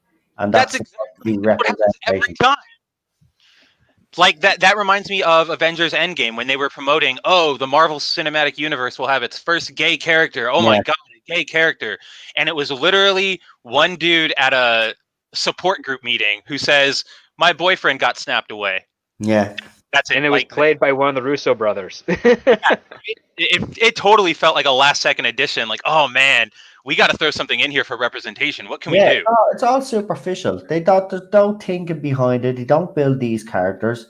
And even if they do have these characters in it, they never add on to these. There's never a character arc or a story arc for them. Mm-hmm. And they never develop them. They stand still. So there's no point to even having them in. I mean, if you're gonna be writing characters like that, it doesn't matter what characters you're writing. The characters that they all seem to be writing out all seem to be superficial. They don't, even Rey herself. Like, look at Rey. I know she's controversial, but I mean, she had no character growth in 3 movies. Like, she's a plank. Let's be honest. Daisy Ridley is not that clever either, and it comes across on screen as well. It's just not. They're not well thought out characters. These people think and the funny thing is that most of these people that are writing these characters actually think that they're writing great characters, and that's the thing that baffles me. They actually think that they're putting on screen and producing and showing us is actually great Star Wars. No, it's not. Which is ironic because if I'm not mistaken, Doctor Who has an LGBT character in Captain Jack Harkness, who is an awesome character. Mm-hmm. And I loved Torchwood. Yeah, so the fact that they can't put that effort into these newer characters is just showing how much they actually care. Series 12, and he was a cameo. So they gave him a cameo. He was on screen for 2 minutes. Again, it was just like, right, let's squeeze as many LGBTQ plus characters as we can into the series, right? So there's one ticked off. Right, let's bring Captain Jack back as well, because we forgot he's He's one of those. Yeah. yeah. Let's bring him back. Let's give him a cameo. Let's get him to say a sentence to the doctor, and then he'll disappear. And that's exactly what happened. There's no substance. And you know what annoys me? You get people the activists that support these people coming out and calling us all these like isms and phobes and all this. And what they don't understand is that we really do care. The reason why we complain about things like this is because it's not true representation. If you're going to represent something, you do it properly. As my father always said, if you're going to do something, do it properly or don't do it at all. It's as simple as that. Yeah, no, and unfortunately, they're just doing it to do it. Yeah. Yeah, amen to that. I think one of those big problems too, and Jack is a great example of it, is a lot of these properties had LGBT representation, right? Yeah. You had Jack, you had whomever else, and in modern canon, these characters are written away in favor of new characters who push, quote unquote, modern ideals, Mm-hmm. but they're so ham-fisted, they don't make any sense, and it's insulting to everyone. It is insulting to everybody who came before who were genuine fans of those characters. Exactly. Yeah. 100%. Spot on. But you see how easy it is though when we sit here, we can have a conversation about it, and you think the people in Hollywood would be having the exact same conversation and would come to the exact same conclusions as us, but they don't. What do? They double down or they triple down, and they continue on the same path, and they'll continue to lose money. But as I said, they won't be able to sustain this for the foreseeable future. It will have to change at some stage, and unfortunately, this beer bug came at a wrong time because there might have been some changes, but it looks like now we're sucked back in again now. And every movie or TV show that's brought out now in the next few months and years will be agenda driven. Oh, yeah, absolutely. Yeah, I mean, you're on the money with that. Script, what do you think it would take to, like, since you're in the industry, what would be the big push to get people to finally sort of wholesale turn away from this agenda-driven sort of entertainment? I mean, it has to fail financially. For the networks and cable channels, it's going to be a lot easier because you just don't have to watch it, and a lot of people are cutting the cord as it is. For the streaming, it's a little harder because the numbers aren't ever going to be really publicized. Mm-hmm. But internally, they're going to know. And it's also going to be a little tricky, too, because if the subscriber count maintains or grows, even slowly, they can still justify that to producing more of this content. And I think there's like a Lovecraftian show that just premiered. I haven't seen it, but I'm familiar with the person who wrote the script. And I do know that the ending is pretty decent of the pilot, but everything leading up to it is kind of, for lack of a better word, derivative. It's what 9 out of 10 other writers would have done given the same content and premise, which is the worst thing you want. I actually mentioned this in my latest videos. Like, when you're a writer in this industry, you want to write something that will set you apart from everybody else in a positive way. So if you have a premise where there's two people sitting at a dinner table and one of them wants a divorce, you try to figure out what's the most interesting way to get to drop that bomb on the other person.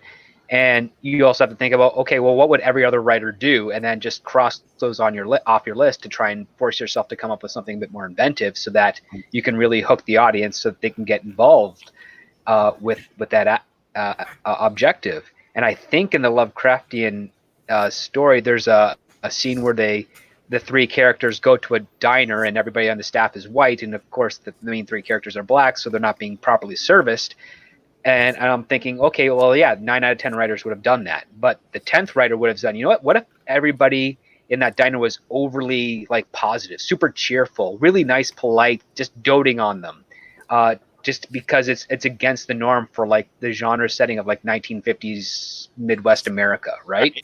Because then you also have like an air of mystery to it, because it's like, well, why are these people that we would assume would be treating these characters negatively, treating them so nice and welcoming, right? So now you have intrigue. but we didn't get that in this first episode. I'm probably going to check it out over the weekend if I can squeeze some time out. But I mean, that's just from what I remember reading bits and people from other people who have read the script and seen the show over the past couple of days. It's like, well, why would they go with such a derivative take, especially when you're trying to adapt Lovecraft monsters and myth and whatnot, right? Interesting. Yeah, keep us posted on how that turns out, and maybe eventually we can see it for ourselves, and hopefully it doesn't turn out awful. Are you going to be reviewing Lovecraft Country script? I might. It just depends on if I can. I mean, it's really hard for me to do more than one show a week with my full-time job and whatnot. But I might check it out or just do a full season coverage of it once it rounds out. Okay. Because I do love Lovecraftian type like thematic works and whatnot. So I'm curious about the approach to it, but I'm not hearing the best of things at the moment. So I know it's gone for a little bit. Did we move on from Favreau, obviously? Not kind of ish. We're still kind of just talking on the lines of people treating their works with respect and treating fans with respect and all that sort of fun stuff. So we didn't get too far. Okay. All right. So we'll continue here with what he said. So Favreau would go a step further in speaking with Deadline earlier this month. He would first detail that his vision for The Mandalorian is to tell simple stories. We wanted to really wind it back to the things that inspired the original Star Wars and really get it small in scale and tell simple stories, because part of what you inherit when you're going to see Star Wars now is this whole history, because the stories have been told for decades, and it was nice, the new medium, to be able to start with a new set of characters to introduce a new audience. So let's talk about this here. So I actually kind of liked how he says small in scale and like getting back to the original Star Wars, because I do think while like the original Star Wars is in this like sweeping grand epic with the war between the Empire and the Rebel Alliance, the focus is mainly from like Luke and Han, especially in the first film.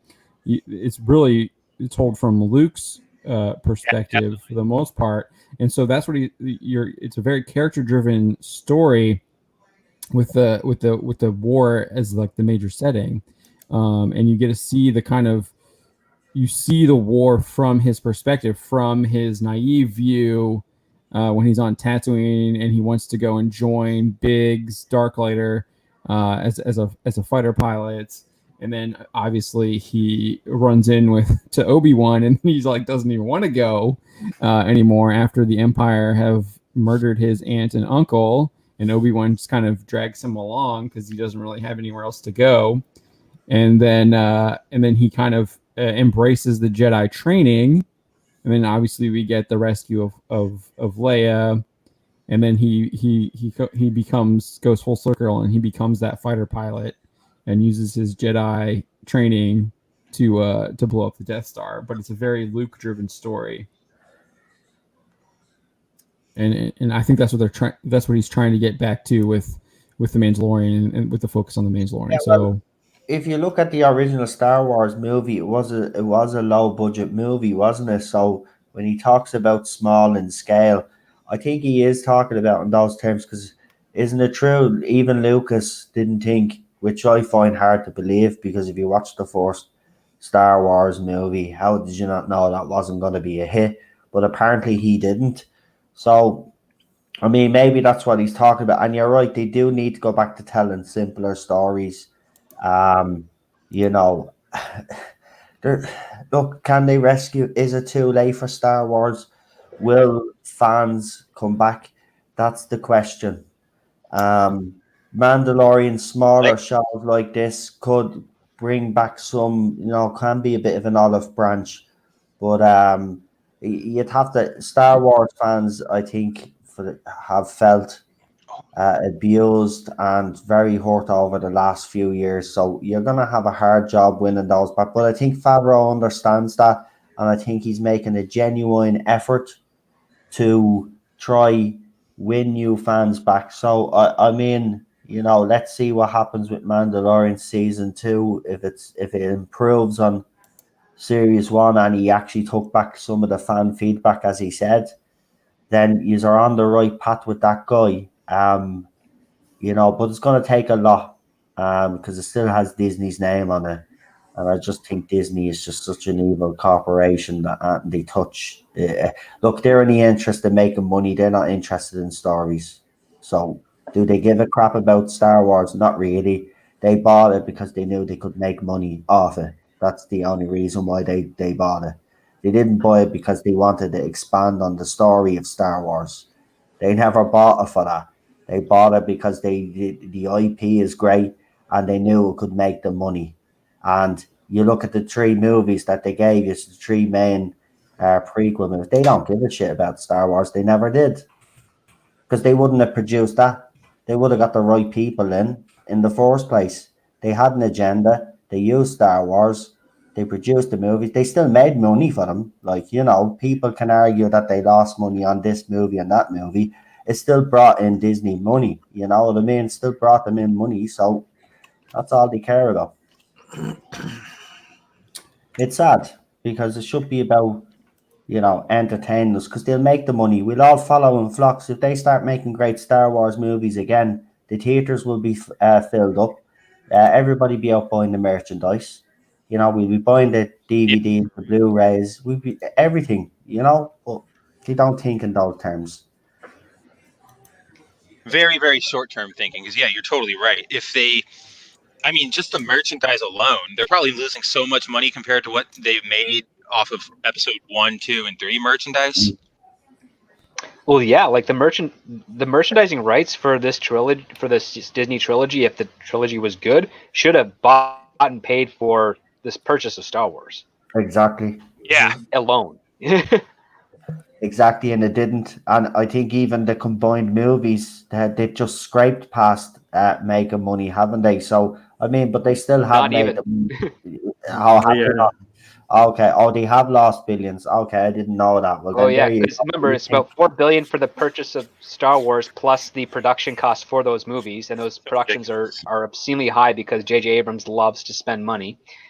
And so yeah, like they're just sadly they have not yet started to make a profit on Star Wars yet. It's definitely a possibility. It's definitely a possibility, but I don't see that coming anytime soon. They need a couple of $2.5 billion takes to start actually seeing some profit. Star Trek, the people at Disney would have thought, no, he's the wrong guy to get for Star Wars. Let's stay well away from him. But no, they decide. Don't get me wrong. I know people have their issues with the first Disney Star Wars movie. Some will claim that they played it safe. I would say they did. It is a rehash of A New Hope, let's be honest. But I don't blame Disney for that one. But the second one should have been the movie that Disney said, right, here's our take. Well, they did give our take, but you know what I mean? The take that we were all expecting. But they should have said, here you go. There's Disney Star Wars. I hope you are proud of this. And they produced the second one, get away. And then the next one. And now the Solo. Look, leave it out. Just, it's done. Just do these little shows. See if you can win the fans back. And then hopefully if there's enough goodwill there, try in a few years to make another Star Wars movie and see what happens with that one. But until then, I wouldn't even dare. So Favreau says, but we always knew, and this is something I learned from over at Marvel and working with Kevin Feige, is you always want to keep the core fans in mind because they have been the ones that have been keeping the torch lit for many, many years.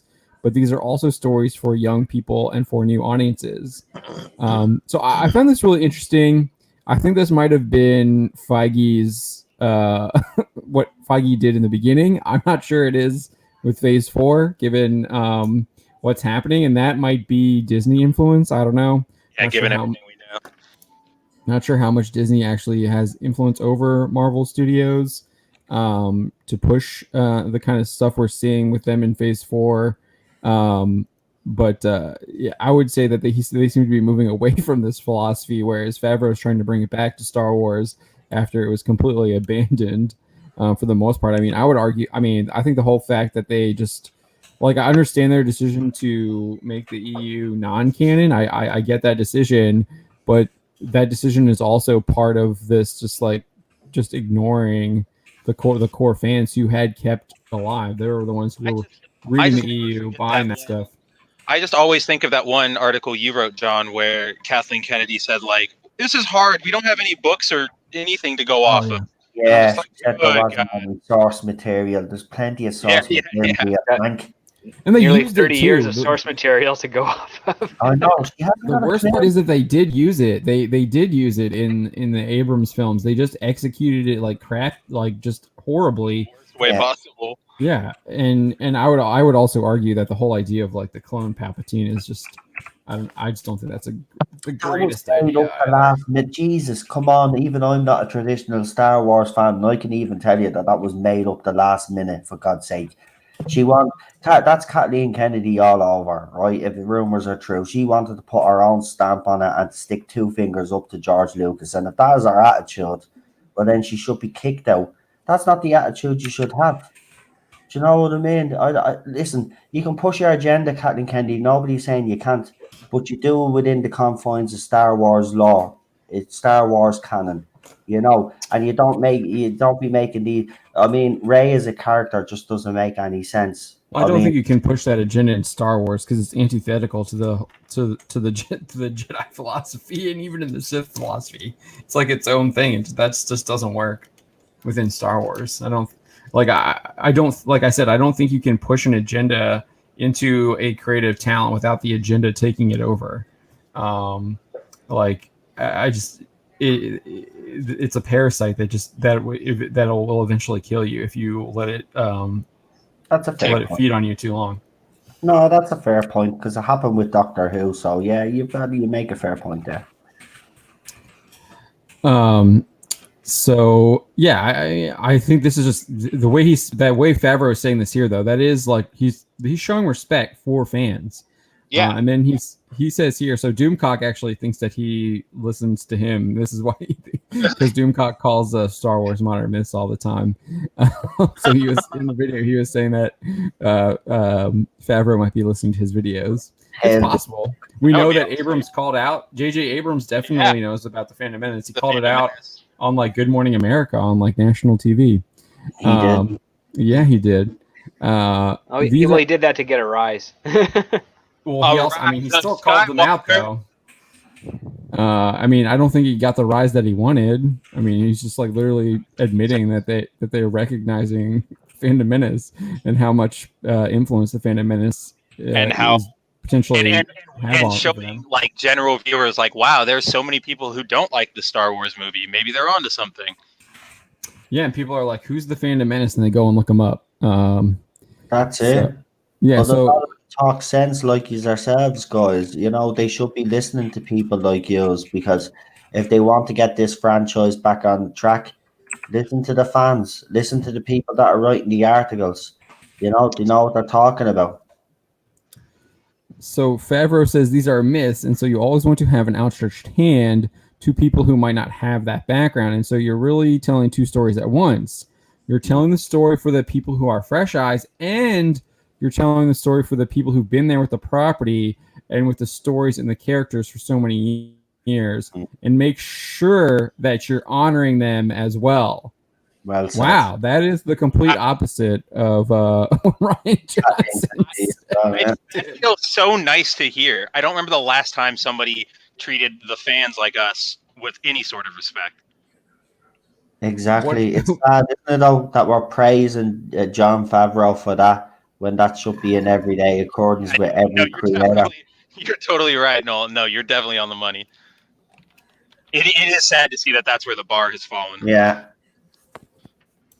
That's so funny. What was the slogan for The Last Jedi? Kill the past or something like that? Yeah, it's time for the Jedi to end. Kill it if you have to, or whatever. Right? Yeah. Crap.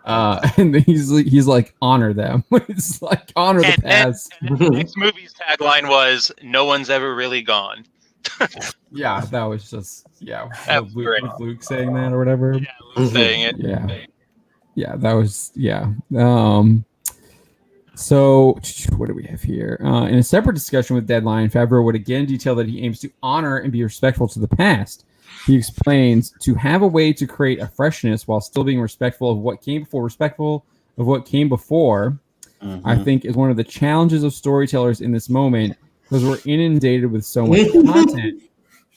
Then that's an excuse. That's just a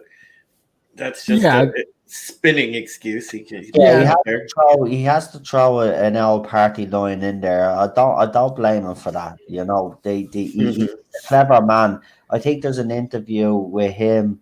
I think Carl Weathers is there as well. And Carl Weathers is having a bit of a pop off about something, and you can see Favreau's face. He's basically saying, "No, don't say that. You can't be saying that," because he's talking about when people push agendas and stuff, and Favreau's trying to you can see him, he's trying to tell him to stop, don't say nothing, say, shh, keep it quiet, don't let them know what we're up to, you know. The man, look, he knows what he's doing. He's trying to create something that's less agenda-driven for you, and if fans are on board with it, then good luck to you. I hope it works out, but, you know, at the end of the day, the powers that be will have the final say, because they're the ones that are splashing the cash. So, you know, he can say all the right things. We'll see how season 2 goes, John, because, you know, they always seem to say the right things. Favreau's not the first one to come out and say stuff like this before, though. And they've always went the wayside. So let's see what happens. I think he's already got a pretty good track record. I mean, we've been pretty critical. We were pretty critical of The Mandalorian season 1, describing it as like a video game RPG where he's like getting new armor, leveling up, getting experience. But I was probably one of the more critical ones of the show. Especially like there's just scenes where he goes into the cave. Like I talked about this a little bit earlier. Yeah, he doesn't scope out his area. He's supposed to be this like famed bounty hunter who has like this badass reputation. Yeah. And then he literally charges right into a monster den and just get like ridiculously owned. It's like, okay, he's not that experienced at bounty hunting after all.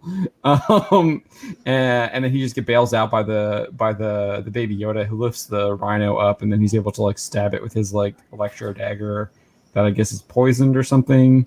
We don't know what it is, but it's his bat alien dagger. And then you have the characterization of him just like giving. He basically says his like weapons are his religion, and then he gives them up right away to the Jawas, which is just they're not. Which just proves that his weapons really aren't his religion.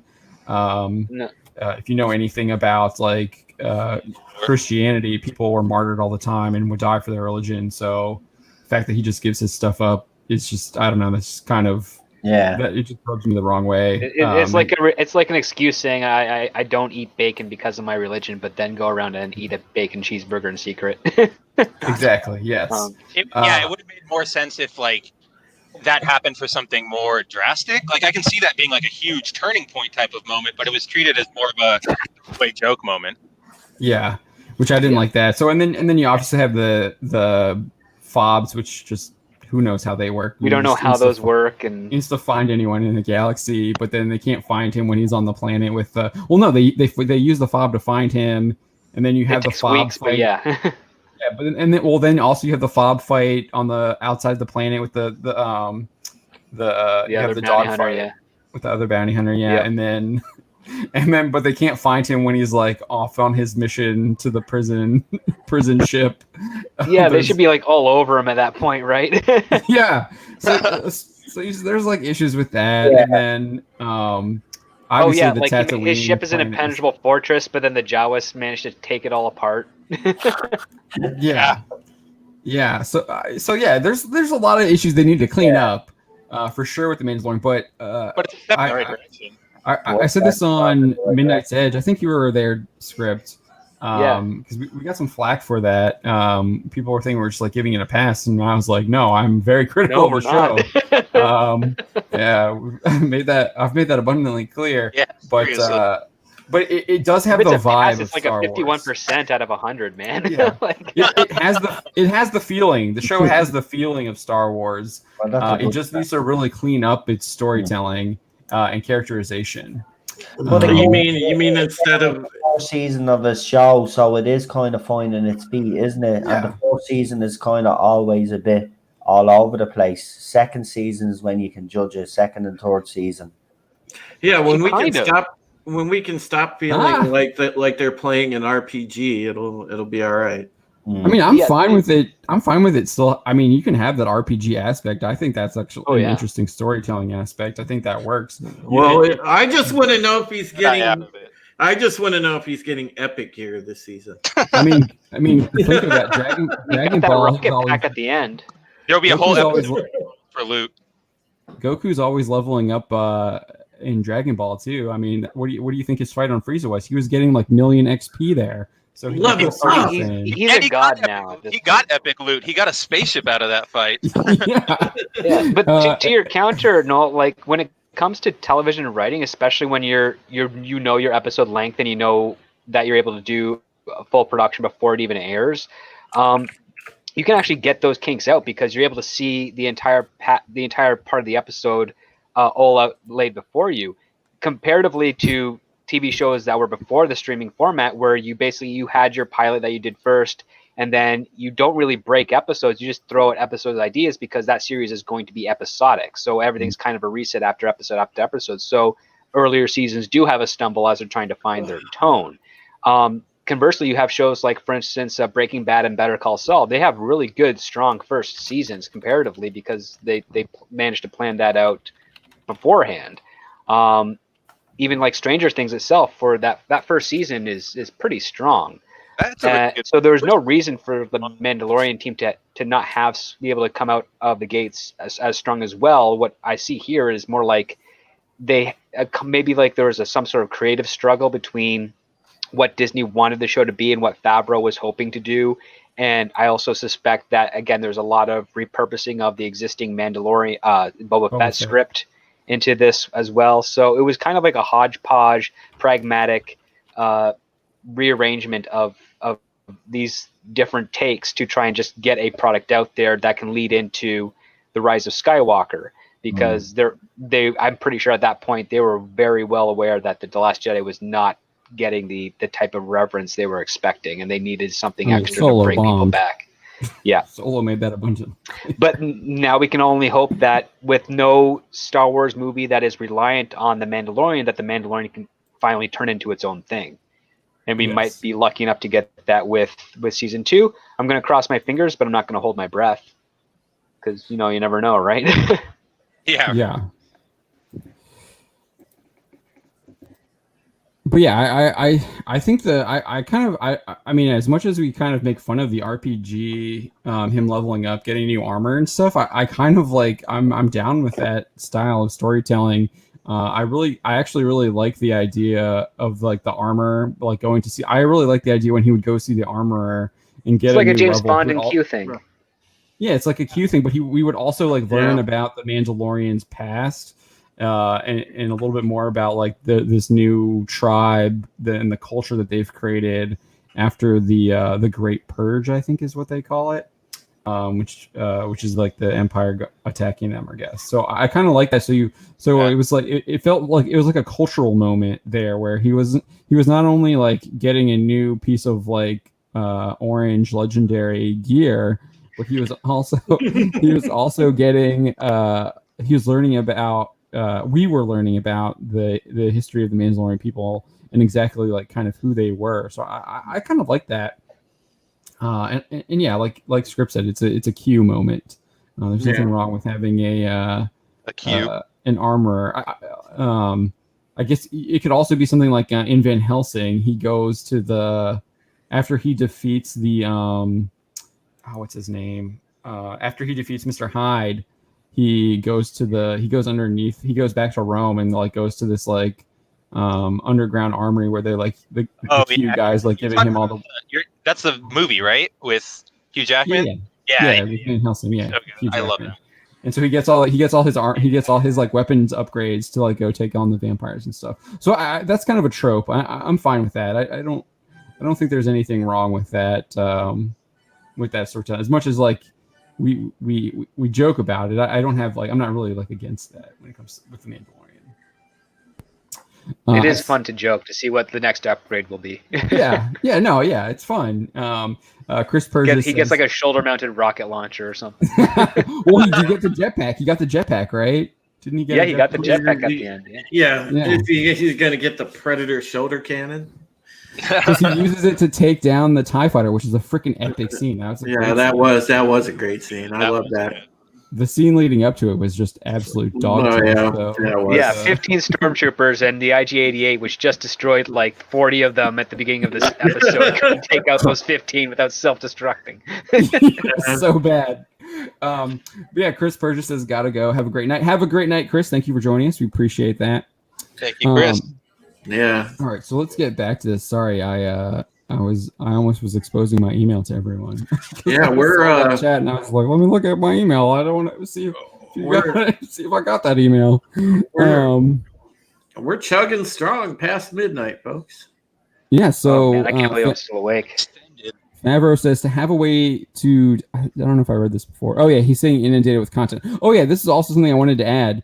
I do understand why he says they're inundated with content, because there is so much Star Wars content out there, and there is a ton of Star Wars content. Yeah. But what they need, and I think Script might agree with me here, is they need like a show Bible or a Star Wars Bible where it like basically breaks down the elements that you need for Star Wars, what they believe makes Star Wars tick, what are the essentials of Star Wars, what you can't break, and then kind of lay out like what the main storyline is, and then kind of go off of that, and then you can do branching stories and stuff off of that. Or if you decide to go into like a completely different timeline, you still have an understanding of like a definition of what the Force is, whether or not you can or cannot Force heal. The answer is you cannot, because it destroys Anakin's entire storyline in the prequels. Why doesn't he just heal his limbs back together? Yeah, only acceptable in video games as a mechanic, and even then shouldn't be like referenced in the story. And if you were to do it, it has to come with great sacrifice to the Jedi performing it. Like that's the only. What are you talking about? Rey kind of died for a second. Ben is the one that did die, right? But like, to further your point, you're very correct, John. Like, ideally, you want to have a show Bible and a goal. But I think what Jon Favreau is saying in this line isn't just with regards to Star Trek content, but also the fact that there are a lot of streaming service alternatives out there, a lot of the more shows available to the audiences that have ever been before. So you're competing with that content as well, and the challenge is that you have to still be fresh in the face of that, because when you have so many shows out there, you're going to have overlap in story approach and tropes and certain beats and things that a skeptical audience might say, oh, well, I saw they do this type of thing in this show, and I've seen this other part done in this movie. So that's the competition that you're having to deal with when you have so much more content out there. Audiences can be oversaturated, and they can recognize the patterns a lot quicker. So that's another big challenge when you're doing these stories, is like, how do you still make them fresh and particular to the genre and the franchise, so that you are retaining that audience against such fierce competition. Yeah, I agree with that as well. There was also a point that you, I think Noel was talking about this, that season ones are okay to like still be a little like, I mean, how did you make the point? Some first seasons do take a while to find their footing, depending on like the development structure. Mm-hmm. But for a streaming service, it's usually kind of rare because, again, it either drops at once or it drops like a year down the line. It's not being written and produced as they're in production, like a network television show or a cable television show.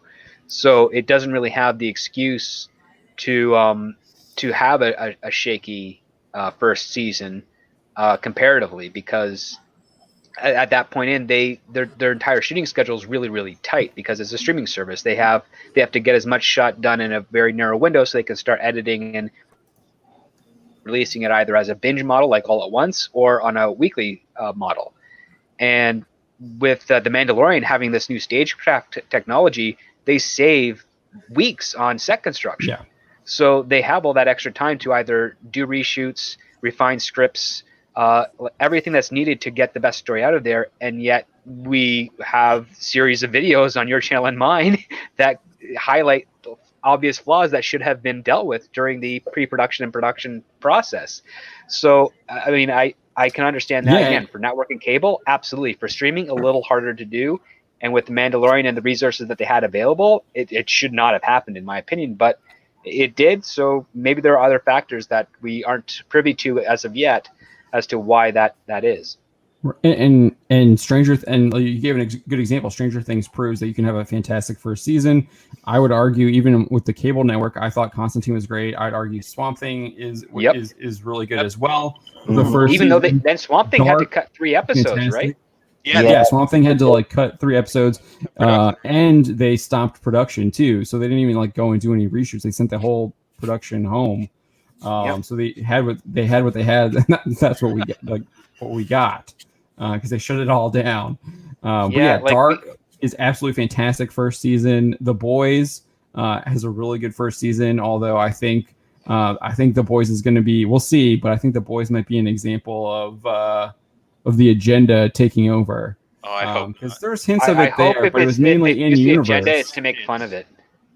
It was in universe. The agenda was in universe. It was, but they were making fun of it in the comics a little. Yeah, well, so you had Starlight and the church or whatever, and they were kind of obviously you had the people. I know there's a bunch of critics were seeing that as just kind of going after religion and stuff like that, and seeing that as kind of the agenda. But I looked at that as this is the Church of Latter-day Saints, or not Church of Latter-day Saints. No, I did not mean to say that. Scientology. Scientology, yeah. That's what you mean. I can understand getting them confused sometimes. so but they're very different. Careful, you have a career. Right? I was thinking, to me, that's what it was like. To me, they were. It was it was an in-universe Scientologist kind of cult, and we knew that because Homelander was the leader of it, and we know he's going around murdering people. So it was in universe, and it wasn't I didn't feel like I was being lectured. In my everyday life, it was an in-universe political, it was here social happens to be a crazy cult that uses Christianity as its basis, but it's not saying anything about the inherent religion itself. It's way more about what's his name, Homelander. Yeah, and Starlight. So that's just getting off. But first seasons, there's plenty of them out there that are really good. So I find it hard to excuse them for saying oh, it's just the first season. All right, if you want to keep reading this article, you can just see kind of the difference in what Favreau is saying and what we've seen from other creatives. Johnson obviously famously calls Star Wars fans man babies, although he tries to say oh, I wasn't really I was just calling specific people man babies, and then he goes on and just starts just crapping on people, just starts you ruined Star Wars, and then he just decides to just try and just destroy him, and he does that to a bunch of people.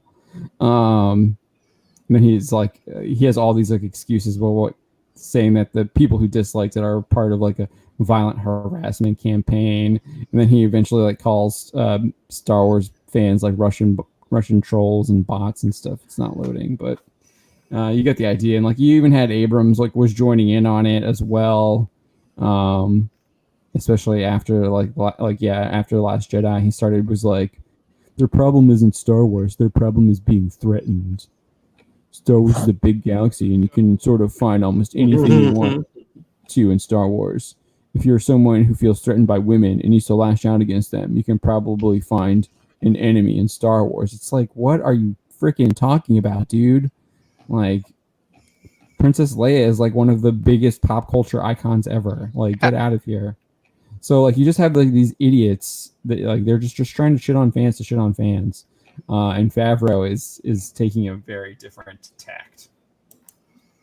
Well, Favreau's been heckled in person before, so he knows how to handle that type of stuff and knows how to not receive those heckles. He's been out there. So I know Drew reminded us we're past midnight, but let's just keep going. I do want to get to this last story here. I don't have it up, but I do want to get to the Jim Lee DC Comics because I do think this is just really interesting. The fact that he actually announced it, I think, is more interesting than than the actual numbers, because we've kind of seen what these numbers are based off of just like looking at Comic-Con and seeing how horrible it is. So we've got this story here. He did a huge interview with the Hollywood Reporter. Is someone like working out like on a gym or something in the background? Is that you? No, Drew? my gym's in the other room. No, I don't know what that is. I heard that too. Okay, Yeah. it's not just me. Yeah. Yeah, Drew just muted himself. He's over there, he's like pumping iron. I'm working out at my home gym, man. Drew's the Chris Cuomo of Bounty in the Comics. No, not He's our hardly. weightlifting reporter. Yeah, right. Weightlifting correspondent. Yeah, right.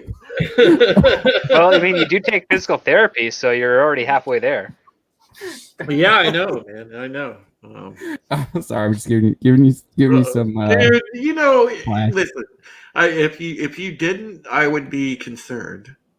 All right, so in this huge interview with the Hollywood Reporter, he revealed a ton of information in this interview. But I thought the most interesting part was where he says that 25% of DC Comics publishing line wasn't breaking even. So let's just hear let's just get down to it. So he basically confirms they're going to still be publishing, of course. That was just a dumb question to ask. Diversity and inclusivity. Well, diversity and inclusivity is what's causing them to bleed out money. I mean, you can't. Well, not really that. Just how they approach diversity and inclusivity is causing them to breed out money. They're not getting diversity of thought, and they're not including those different thoughts into their writing process. Well, this is the biggest problem I have with modern comics, modern Hollywood, the whole nine yards. I mean, because a lot of this is artificial. They jumped on board this bandwagon so long ago because of the fact they didn't want to get called out by mobs. They wanted to be insulated from criticism. So they went and said, okay, we're going to just capitulate to this sort of dynamic, and we're going to stick by that no matter what, because the minute that we don't, we're going to get called out. So we're going to avoid that by sticking to this. And you see it left and right with gaming companies, with comics, with movie studios. It's ridiculously out of control, and I hate it because it's so artificial. Well, you it's can disingenuous, come up, yeah, it is disingenuous script, and you can come up with plenty of programming, with new shows and new movies and new comics that have organic diversity in them. You can come up with a team and have the best composition and have it be organically diverse. You don't have to force it.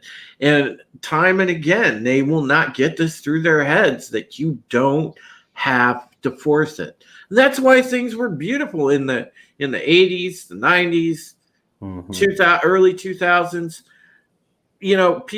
People made content that had that built-in organic diversity because they didn't sit there and have that as a conscious thought in the forefront of their mind. They just went and actually built worlds and stories, and that was what was the priority. And that's why all this whole nonsense so disingenuous, and that it makes me mad every day because we write and report on this as a whole, John and I and Spencer, and it makes us tired after a while because we all can see that it's a bunch of like phony nonsense. I don't get tired of it. Yeah, I actually don't get mad about it. I just get disappointed. I don't get tired of having the content to write.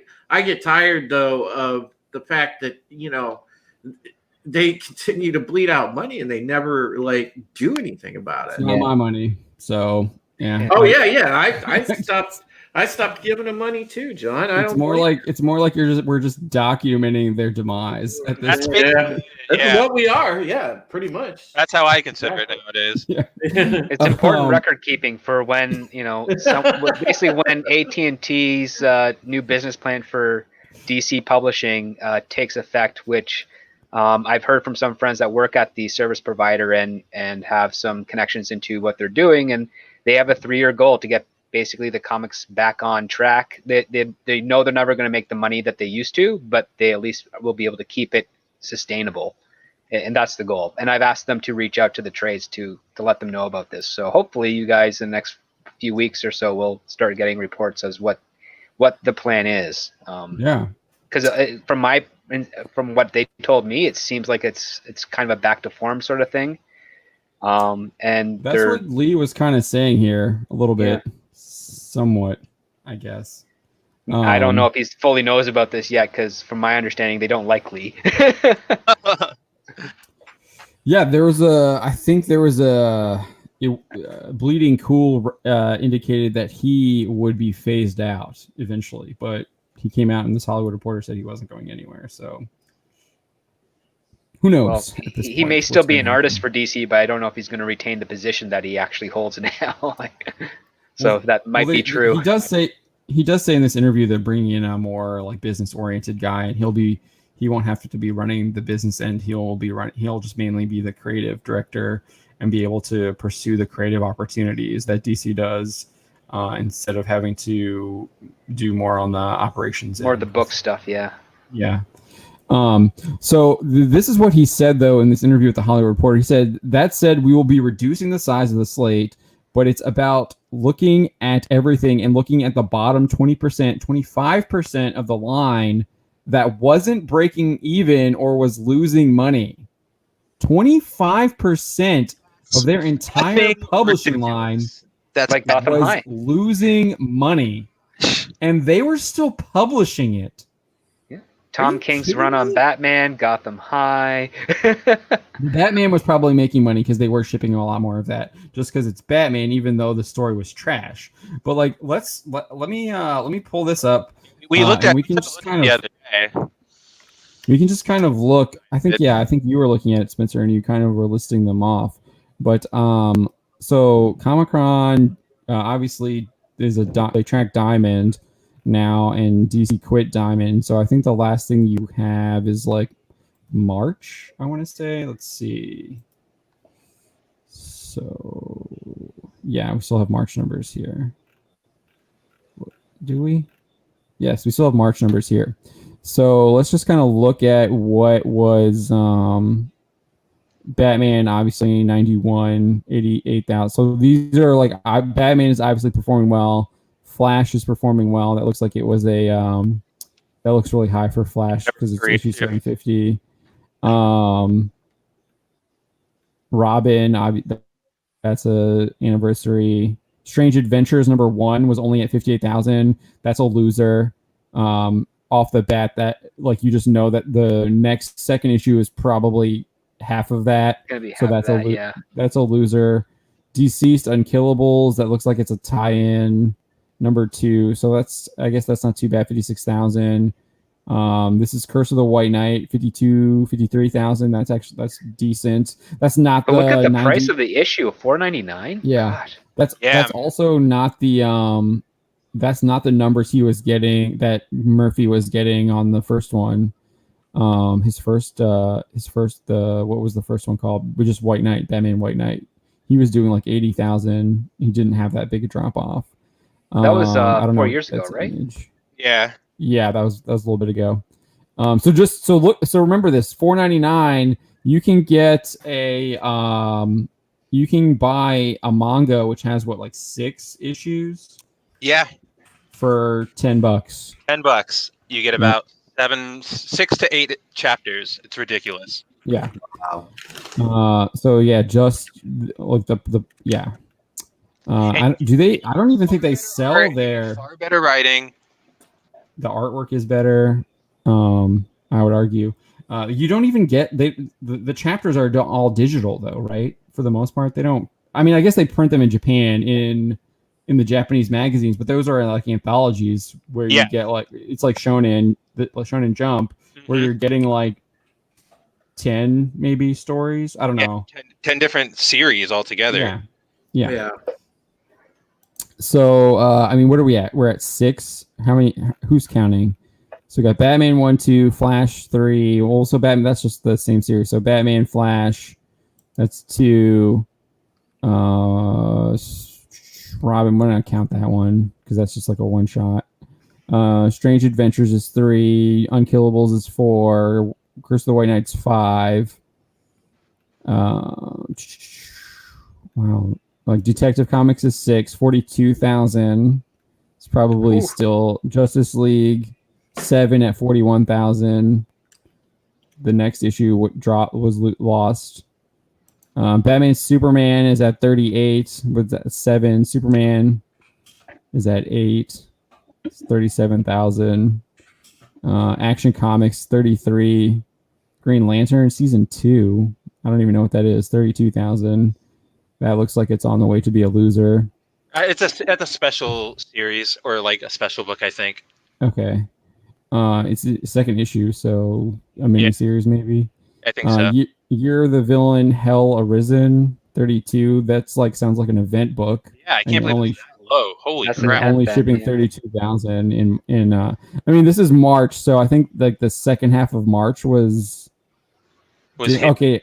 But look here, Flash 751 30,000. What was that's like the normal. So remember that was what was it up here? 82, 50,000 dropped to the normal one.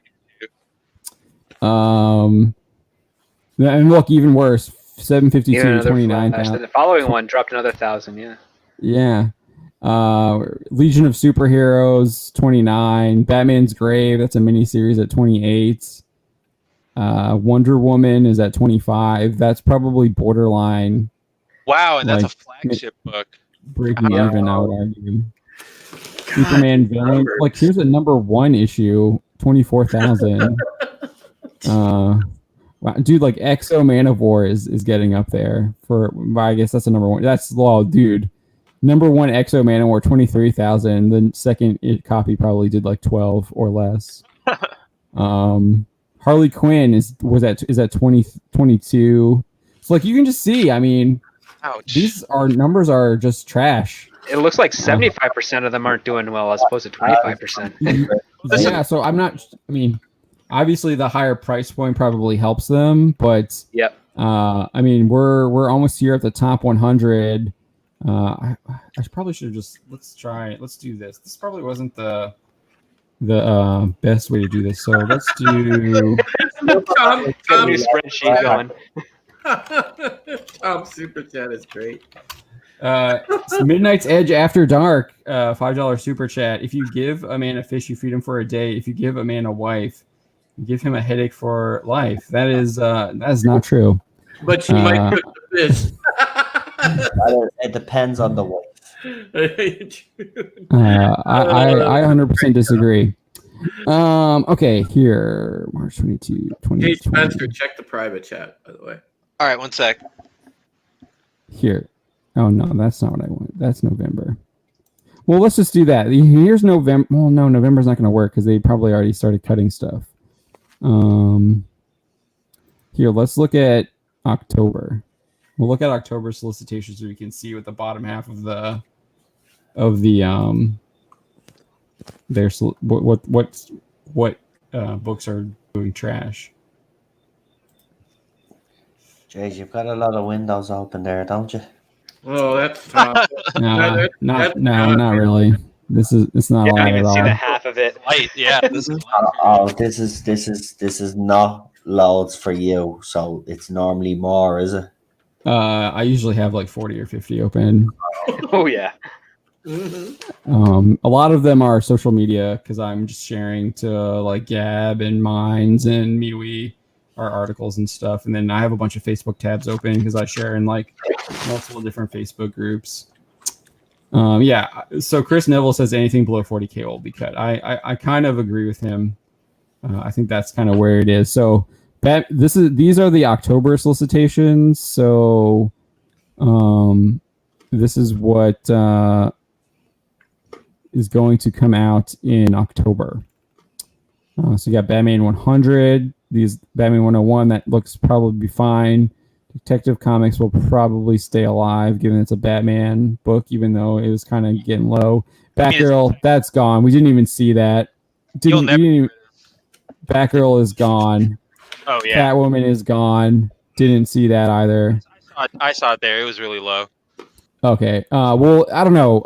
I know I think it's gone because I know Sean Gordon Murphy did like a 2 with Blake Northcott, and then there might have been some increase there, but I think Catwoman is gone. Nightwing is gone. Rorschach #1, maybe. No, I don't know. I think. I mean, it's a maxi series, so that'll finish up after 12. This is a tie-in with White Knight, so that American Vampire, that's Snyder. We'll see how long that lasts. It's a mini. One of 9, yeah. So that'll stay. DC, The Doomed and the Damned. I think that's the one shot. Looks like 80 pages. Yeah, one shot. So. Lux? Yeah, that's what the one shots are. That'll stay. One shot. Swamp Thing. Painful. 3 Jokers. 3rd issue. That ends there. It's event book. Death Metal. Death Metal tie-in. Justice League will stay. This is an event tie-in. I think we'll see more of this because I think they were successful with this with graphic novel sales. So we might see more of this Last God. It's Black Label. I don't know what that is. I've never heard of it. It actually looked really interesting when they first solicited it. I might pick it up as a trade. I've heard good things about it. This might be like it's more of like a sword and sorcery book than superhero. Yeah, it's like a Conan style. Strange Adventures. I think that's done. That gets canceled. Well, it's a maxi, so it'll keep going, I guess. But who knows? They might cancel it early. Wonder Woman canceled. I think they might reboot it. They'll probably reboot it. Now we're looking like Action Comics, Superman, Amethyst. We won't ever see this again. Amethyst. Aquaman is probably canceled. It's absolutely gone. Which is a shame because Aquaman was so good before DeConnick took over. Yeah. The story was actually really good. Batman Beyond, done.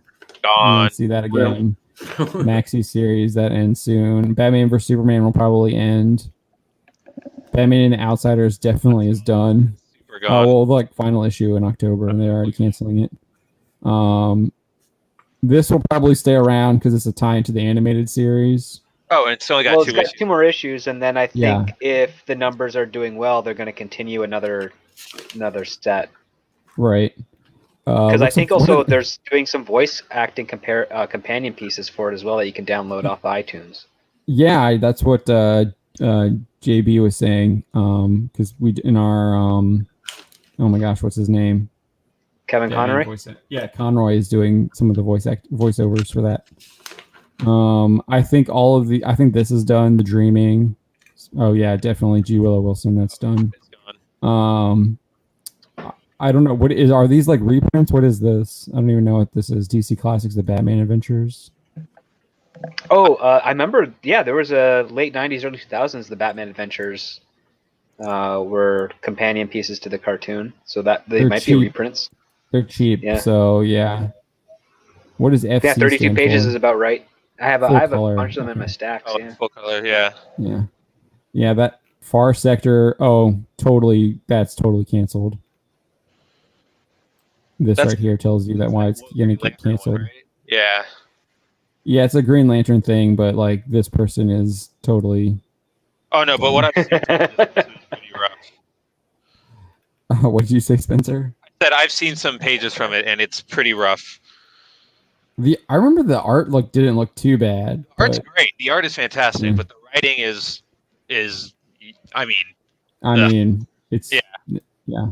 It's a person ideology. What needs to be said? Yeah, ideology more important than story. It's a perfect example. Green Lantern season 2. Oh, Liam Sharp. Oh, this is Morrison and Liam Sharp continuing their Green Lantern story, probably. Okay, that's what that is. And they got a maxi series, so that's probably why that's doing well. Hawkman is done. Hellblazer is done. Justice League Dark, probably done. I think all the spin-offs are done. Odyssey's done. Bendis' Superheroes is done. No idea why this is even being published still.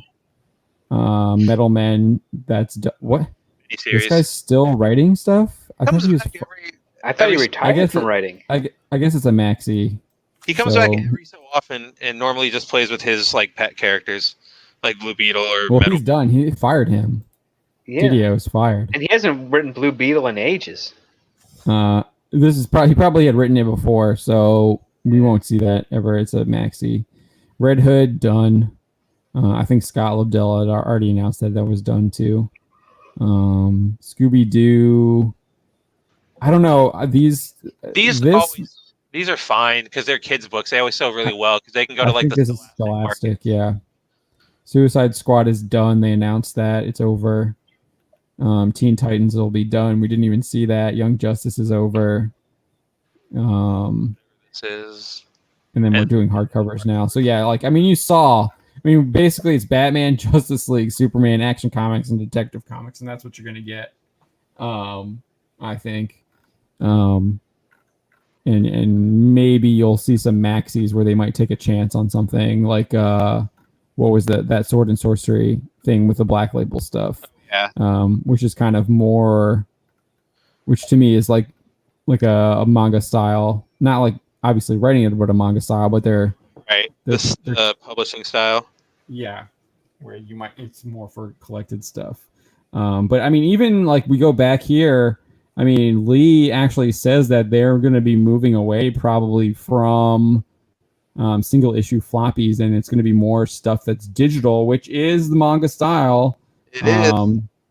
Where you have like single issues going digital, and then they collect them and sell them if they're successful, which they did with Injustice. And that's exactly what you see that Viz does. You see that with Yen Press as well. They know that they're successful, and then they collect them and they sell them here, translate obviously, and then sell them here to North American markets. So I think that's they're seeing that there's success with what the manga's doing. I don't know if they're going to see that success, because I think that a lot of the reason why obviously the mangas are successful because they have really good storytelling, but they are also successful, even more successful, when they have the anime shows release and audiences go out and like gobble up the mangas as well, to find out like more what's happening and like just get what they might be pushed. They won't have that too. What the hell am I trying to say? Like they'll only be fighting on one front instead of two. Right, and I think we've heard people. I know Chuck Dixon criticizes this all the time. The fact that Brett was just talking to us about it last week on the show, where they have the characters don't match up with what you see in the films and the TV shows. The comics don't match that, so it's hard to do that. Whereas like when you go and buy a manga, you're literally buying basically the blueprint for the anime, because successful anime is usually just panel for panel adaptation for the most part. And what was the last? There was the Rent a Girlfriend. I think that went from like 1 million, had its anime, and now it's like 5 million or something like that. In print, crazy numbers. The Rising the Shield Hero, same thing. Anime came out and like the print numbers just like skyrocketed. So I don't think DC has that. They're not. I just don't think that they have the capabilities or even the vision to kind of do that at this point. They're almost doing the reverse. They're continuing Batman the animated series in a comic. So I guess you potentially was talking about earlier could continue that, I guess, off of the stories that they're doing in the comics, but I don't know if they have that vision for that. So we'll see. Anyways, I think we're kind of wrapping up. I just really wanted to talk about that because I do think that's really interesting in how they actually admitted that 25% of their line is failing. So just think how much of Marvel's line is failing too, and you can just see kind of how the all the lies that they've been telling us that that it's all fine, and we've been like, no, it's not fine. Like your sales are tanking, and like Jim Lee comes out and says like 25% of their line isn't breaking even. Support indie creators. All right, we'll go around the horn. We'll start with you, Spencer. Yeah, you guys can find me. Well, first of all, thanks everybody for tuning in tonight and sticking with us through the late show. You can find me every day on Bounding Into Comics with a new article. And you can always find me on Twitter at Kabuto Rider Mav. And as always, or not as always, I guess, since we took a break last week, but on Friday, John and I will be back for our continuing review of Mobile Fighter G Gundam. So yes, there won't be any jackhammering.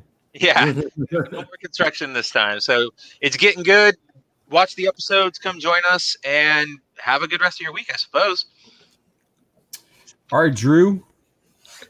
All right, I am Drew Taylor, aka Supreme Heretic. You can follow me on Twitter at Supreme Heretic. You can subscribe to my YouTube channel at Supreme Heretic as well on YouTube. It's very easy to find. So, I just recently cleared 300 subs, so keep that train rolling for me. Congratulations. If you want to get the scoop on Battlestar Galactica, well, you have come to the right place, my friends, because that is my channel, and that is every Thursday on the Pegasus Actual Podcast. The wonderful man to my right, Script Doctor PhD, is on that panel with me every Thursday, as well as the great Culture Casino. And of course, it wouldn't be the Pegasus Actual Podcast without the great Nerd Cookies and Jane Theory. And then you usually have Stephen on with us, but Stephen Walton is on vacay at the moment. And, we're just going to have to carry the torch without him. But we do a pretty good job of doing that. So, make sure you catch us tomorrow. We're doing Season 2, Episode 17, The Captain's Hand. You guys are going to like that review because it's one of my favorite episodes. And I won't let any of these guys on the panel go and talk that down because I love that episode. He will die on this hill. I will. So, catch us tomorrow, 9 p.m. Eastern. All right, Script, take it away. Yes. So I am the Script Doctor. You can find me on Twitter at Script Doctor PhD, and I have a YouTube channel, youtube.com/ScriptDoctor. My last video was episode 2 review of Star Trek Lower Decks, and I will be working on episode 3 once that airs in Canada. So keep an eye out for that. I don't know when I'm going to drop that one, hopefully around the weekend, same time as last time. And another reminder, you can find me on Drew's Taylor, the Supreme Heretics channel tomorrow for the Pegasus Actual Podcast. So I hope to see you all there. And last but not least, our special guest, Noel from the TARDIS Zone. Well, firstly, thanks for having me on, guys. It was an honor and a pleasure. Great having you. Thanks a lot. I actually it's been a enjoyed it. blast. So it was good. Thanks very much. Really did appreciate it, and it was good. I really enjoyed the conversation. But you can find me at Noel Zone on Twitter, the TARDIS Zone, on YouTube. I'm also on Facebook. I have a couple of Facebook groups, the TARDIS Zone. We have the TARDIS Zone, the Classic Years. That group has over 1,000 subscribers, 1,000 followers now. So awesome, I'm actually proud of that one. Actually, that group's gone about 2.5 years now. Nice. So it's doing well. Also on Parler as well, because Twitter is becoming a bit of a cesspool. So you can find us on Parler as well, the TARDIS Zone. And I do a review like the Script Doctor, Lower Decks. Unfortunately, I decided to give it a go. I wish I hadn't, but I'm in for the long haul. So if you want to hear an Irishman rant about Lower Decks, TARDIS Zone is the place to be. So thanks for having me on. Seriously, John, it was an absolute pleasure. No, thank you for joining us. We really do appreciate it. We appreciate having you here. No problem. Thanks a lot. And thanks to you guys in the chat as well. Yeah, we love our folks in the chat. Mark63366, Kogi Pond, Stephen Ernest. I don't know if Mark Lasurth is still here. Chris Neville, Dan Trigger, Tom from Midnight's Edge After Dark. Yeah. We had a bunch of people joining in. Four. John Rapids. I know you gave us a little bit of a criticism, but thank you for joining in and watching. We appreciate that. Mega Jetty was there. What's that, Drew? Mega Jetty was here, and oh yeah, Mega Mega Jetty. Yeah, we had Lopter, the Demon King. We appreciate you guys. Man. Yeah, Deviant Porg was here. Yeah. So as for me, Spencer will be on his Lower Decks review. They've been actually absolutely fantastic. I enjoy putting them together.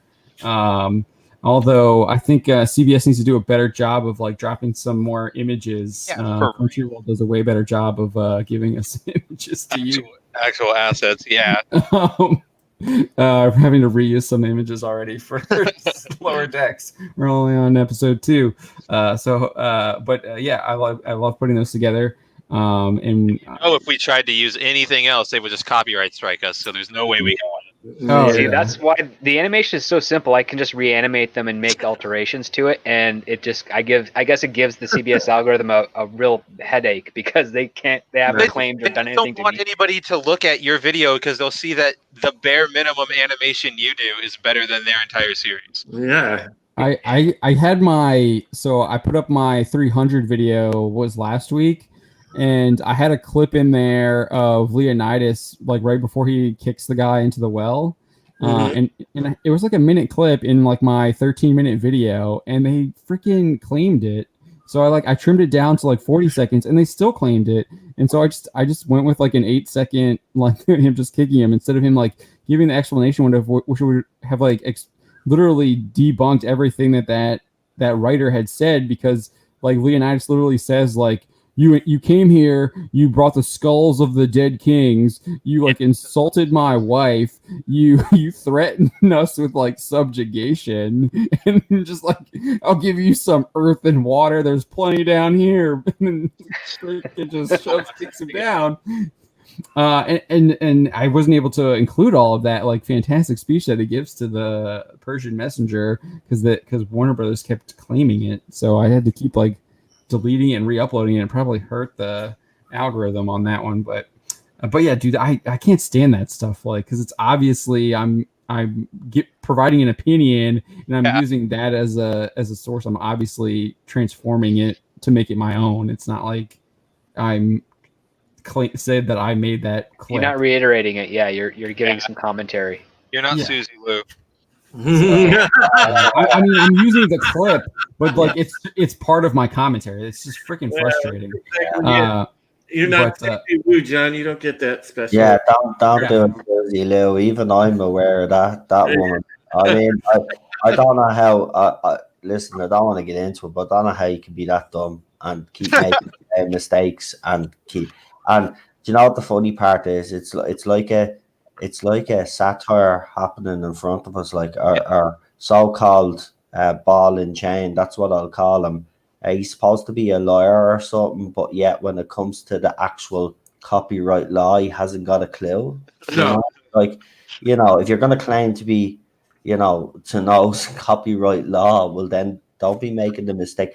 Listen, people like her though are dangerous, because we've all seen her behavior.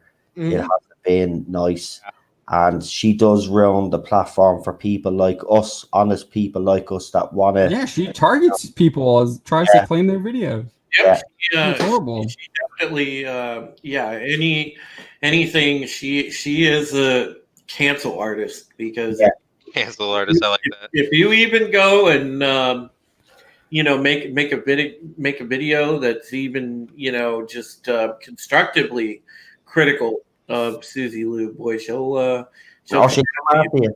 Yeah. But yeah, so Spencer will probably have his Lower Decks review up either tomorrow or Friday, and I'll get that up once he sends me the audio. Lower Decks. I think it drops here. Well, it doesn't drop here. I get it, if you know what I mean. But I get it on Friday, and then I do my review. Well, I do a reactions. What I do is I watch it, right? But I do a pre-record where I actually watch it on my phone, yeah, and I'm talking to everybody during the video and reacting kind of live, if you know what I mean. Like I'm Right. reacting, my reaction is live, but it's Right. pre-recorded, and then I do a review then with a panel. But yeah, That's- I mean, look, 2 episodes in, and I wanted to jump out the window. I think Spencer and Script Doctor might be with you. There we Um, go, Fred. Just put it this way: if you're a bloke, you're a young lad, don't watch this show. It'll tell you that you're a horrible human being and that your life is not worth living. You know, so just forget about it if you're a young man. Avoid this show. But if you're a feminist, you will love this. It's right down your alleyway. Anyway, most of these are lunatics. Anyway. Just everybody should avoid it. Yeah. Well, So- that's why I review Battlestar Galactica. I don't have to run into these issues. I'm actually reviewing good television. Yet. Good Yeah, man. and speaking of reviewing good content, that's why we also do our Trek Tuesdays, 3 p.m. Eastern time. We are up to whatever is after the passing or whatever is after Move Along Negus Home. is next week. What is it called? The Negus. Yes, You're the gonna Negus. hear more Yes, the about, Negus. Ferengi The culture. Ferengi, yes, the Negus is next week.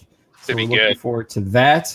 And then, as Spencer mentioned, we have G Gundam on Friday.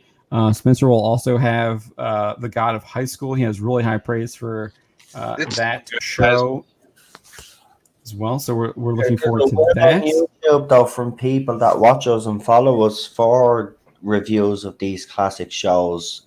You could see it. There's a revival, as if you will. I even, from my subscribers, even keep giving suggestions of all TV shows for me to review as well. It's like that's what they want. I think people are just sick and tired now, and they want to just go back to what made them happy back in the day. So they're going back, they're turning back to all these old shows. I mean, for example, I've just had to find in Columbo, and I've been trying to find. Columbo's great. Yeah, Columbo. I've been trying to find that show for years over here, and I finally found it. So I'm gonna get back into a Columbo whole thing now because I loved that show growing up, and the fact that I was able to finally be able to watch it again now. So I'm over the moon. I've got me week's TV planned out now for the next few Oh, weeks. that's Brilliant. 13 seasons of specials, man. That's a Yeah. gold mine. Great. Yeah. More than a I few. think I also think you're onto something there, Noel, because our Trek Tuesdays are some of our best performing videos. I think they outperform our Bounding Lives most weeks now. So Well, people are interested in the good Trek content. yeah, there's a phenomenon there because even Script Doctor can attest to this. Over on my channel, when we do the Pegasus Actual podcast every Thursday, we get a good turnout now because people are enjoying a discussion of a really well written and thought out series, which the 2004 Battlestar was. Because at one point back then, it was the best thing on television when it hit its stride. So, See, there's less drama as well when you talk about the classic stuff. But not only that, it transports people back to, Pacific shows and especially a certain episode will resonate very heavily with a certain person. So there's that too. And I've seen a lot of YouTube channels have seemed to have copped onto that as well and are starting to do that. And I think that's a great idea. And I think there should be shows that we should introduce. The best thing about this is that you'll have someone that will follow you and you'll introduce them to this classic show that they've never seen. And then, you get to share, you get to feel their joy, share their joy for the fork. Then you know what I mean? They're feeling what you felt when you. That's exactly what Favreau was saying about Star Wars. Yeah. And I love that feeling, especially if someone says to me, "Oh no, that movie that you recommended or that TV show that you recommended So is good. absolutely fantastic," and it makes me feel good because I've suggested something that makes them happy, that makes them want to have a discussion, a positive discussion. Like when we talk about the old franchises, we're not critical of them. We're talking about the positive, what they did, what they meant to us. But now when we talk about entertainment, let's be honest, we all do it.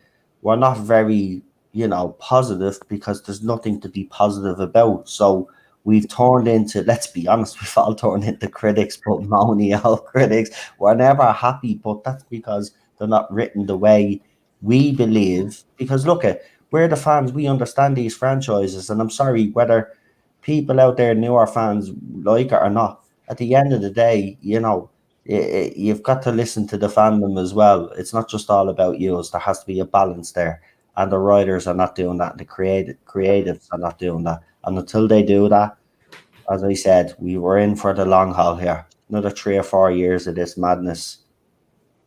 Oh, it's going to be longer than that, I think. You reckon?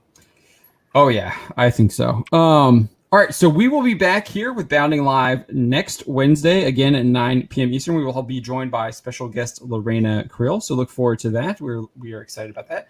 And with that, we will see you. Spencer and I will see you on Friday, and obviously we will also be updating Bounding into Comics. So hope you all have a great night, and we will see you on the website tomorrow. And if you want to join us for our Anime Rewind, Spencer and I will see you on Friday. Last thing, Spencer and Drew are also streaming Dead by Daylight. They did it on Twitch on Sunday at 11. We might mix it up. We might do some stream here on YouTube instead of Twitch. We'll see. But I think we're going to stick with Twitch for this next week. But we might do some YouTube in the future. And we have John F. Trent joining us. Probably not this Sunday. It says it's not getting here till like next Thursday. All right. It's taking forever. But it's in the mail. So that's it. That's it for the show. Thank you all, and have a great night. And again, Noel, thank you for joining us. We really do appreciate it. Thanks very much. Nice to be here. See you later, folks. Take it easy.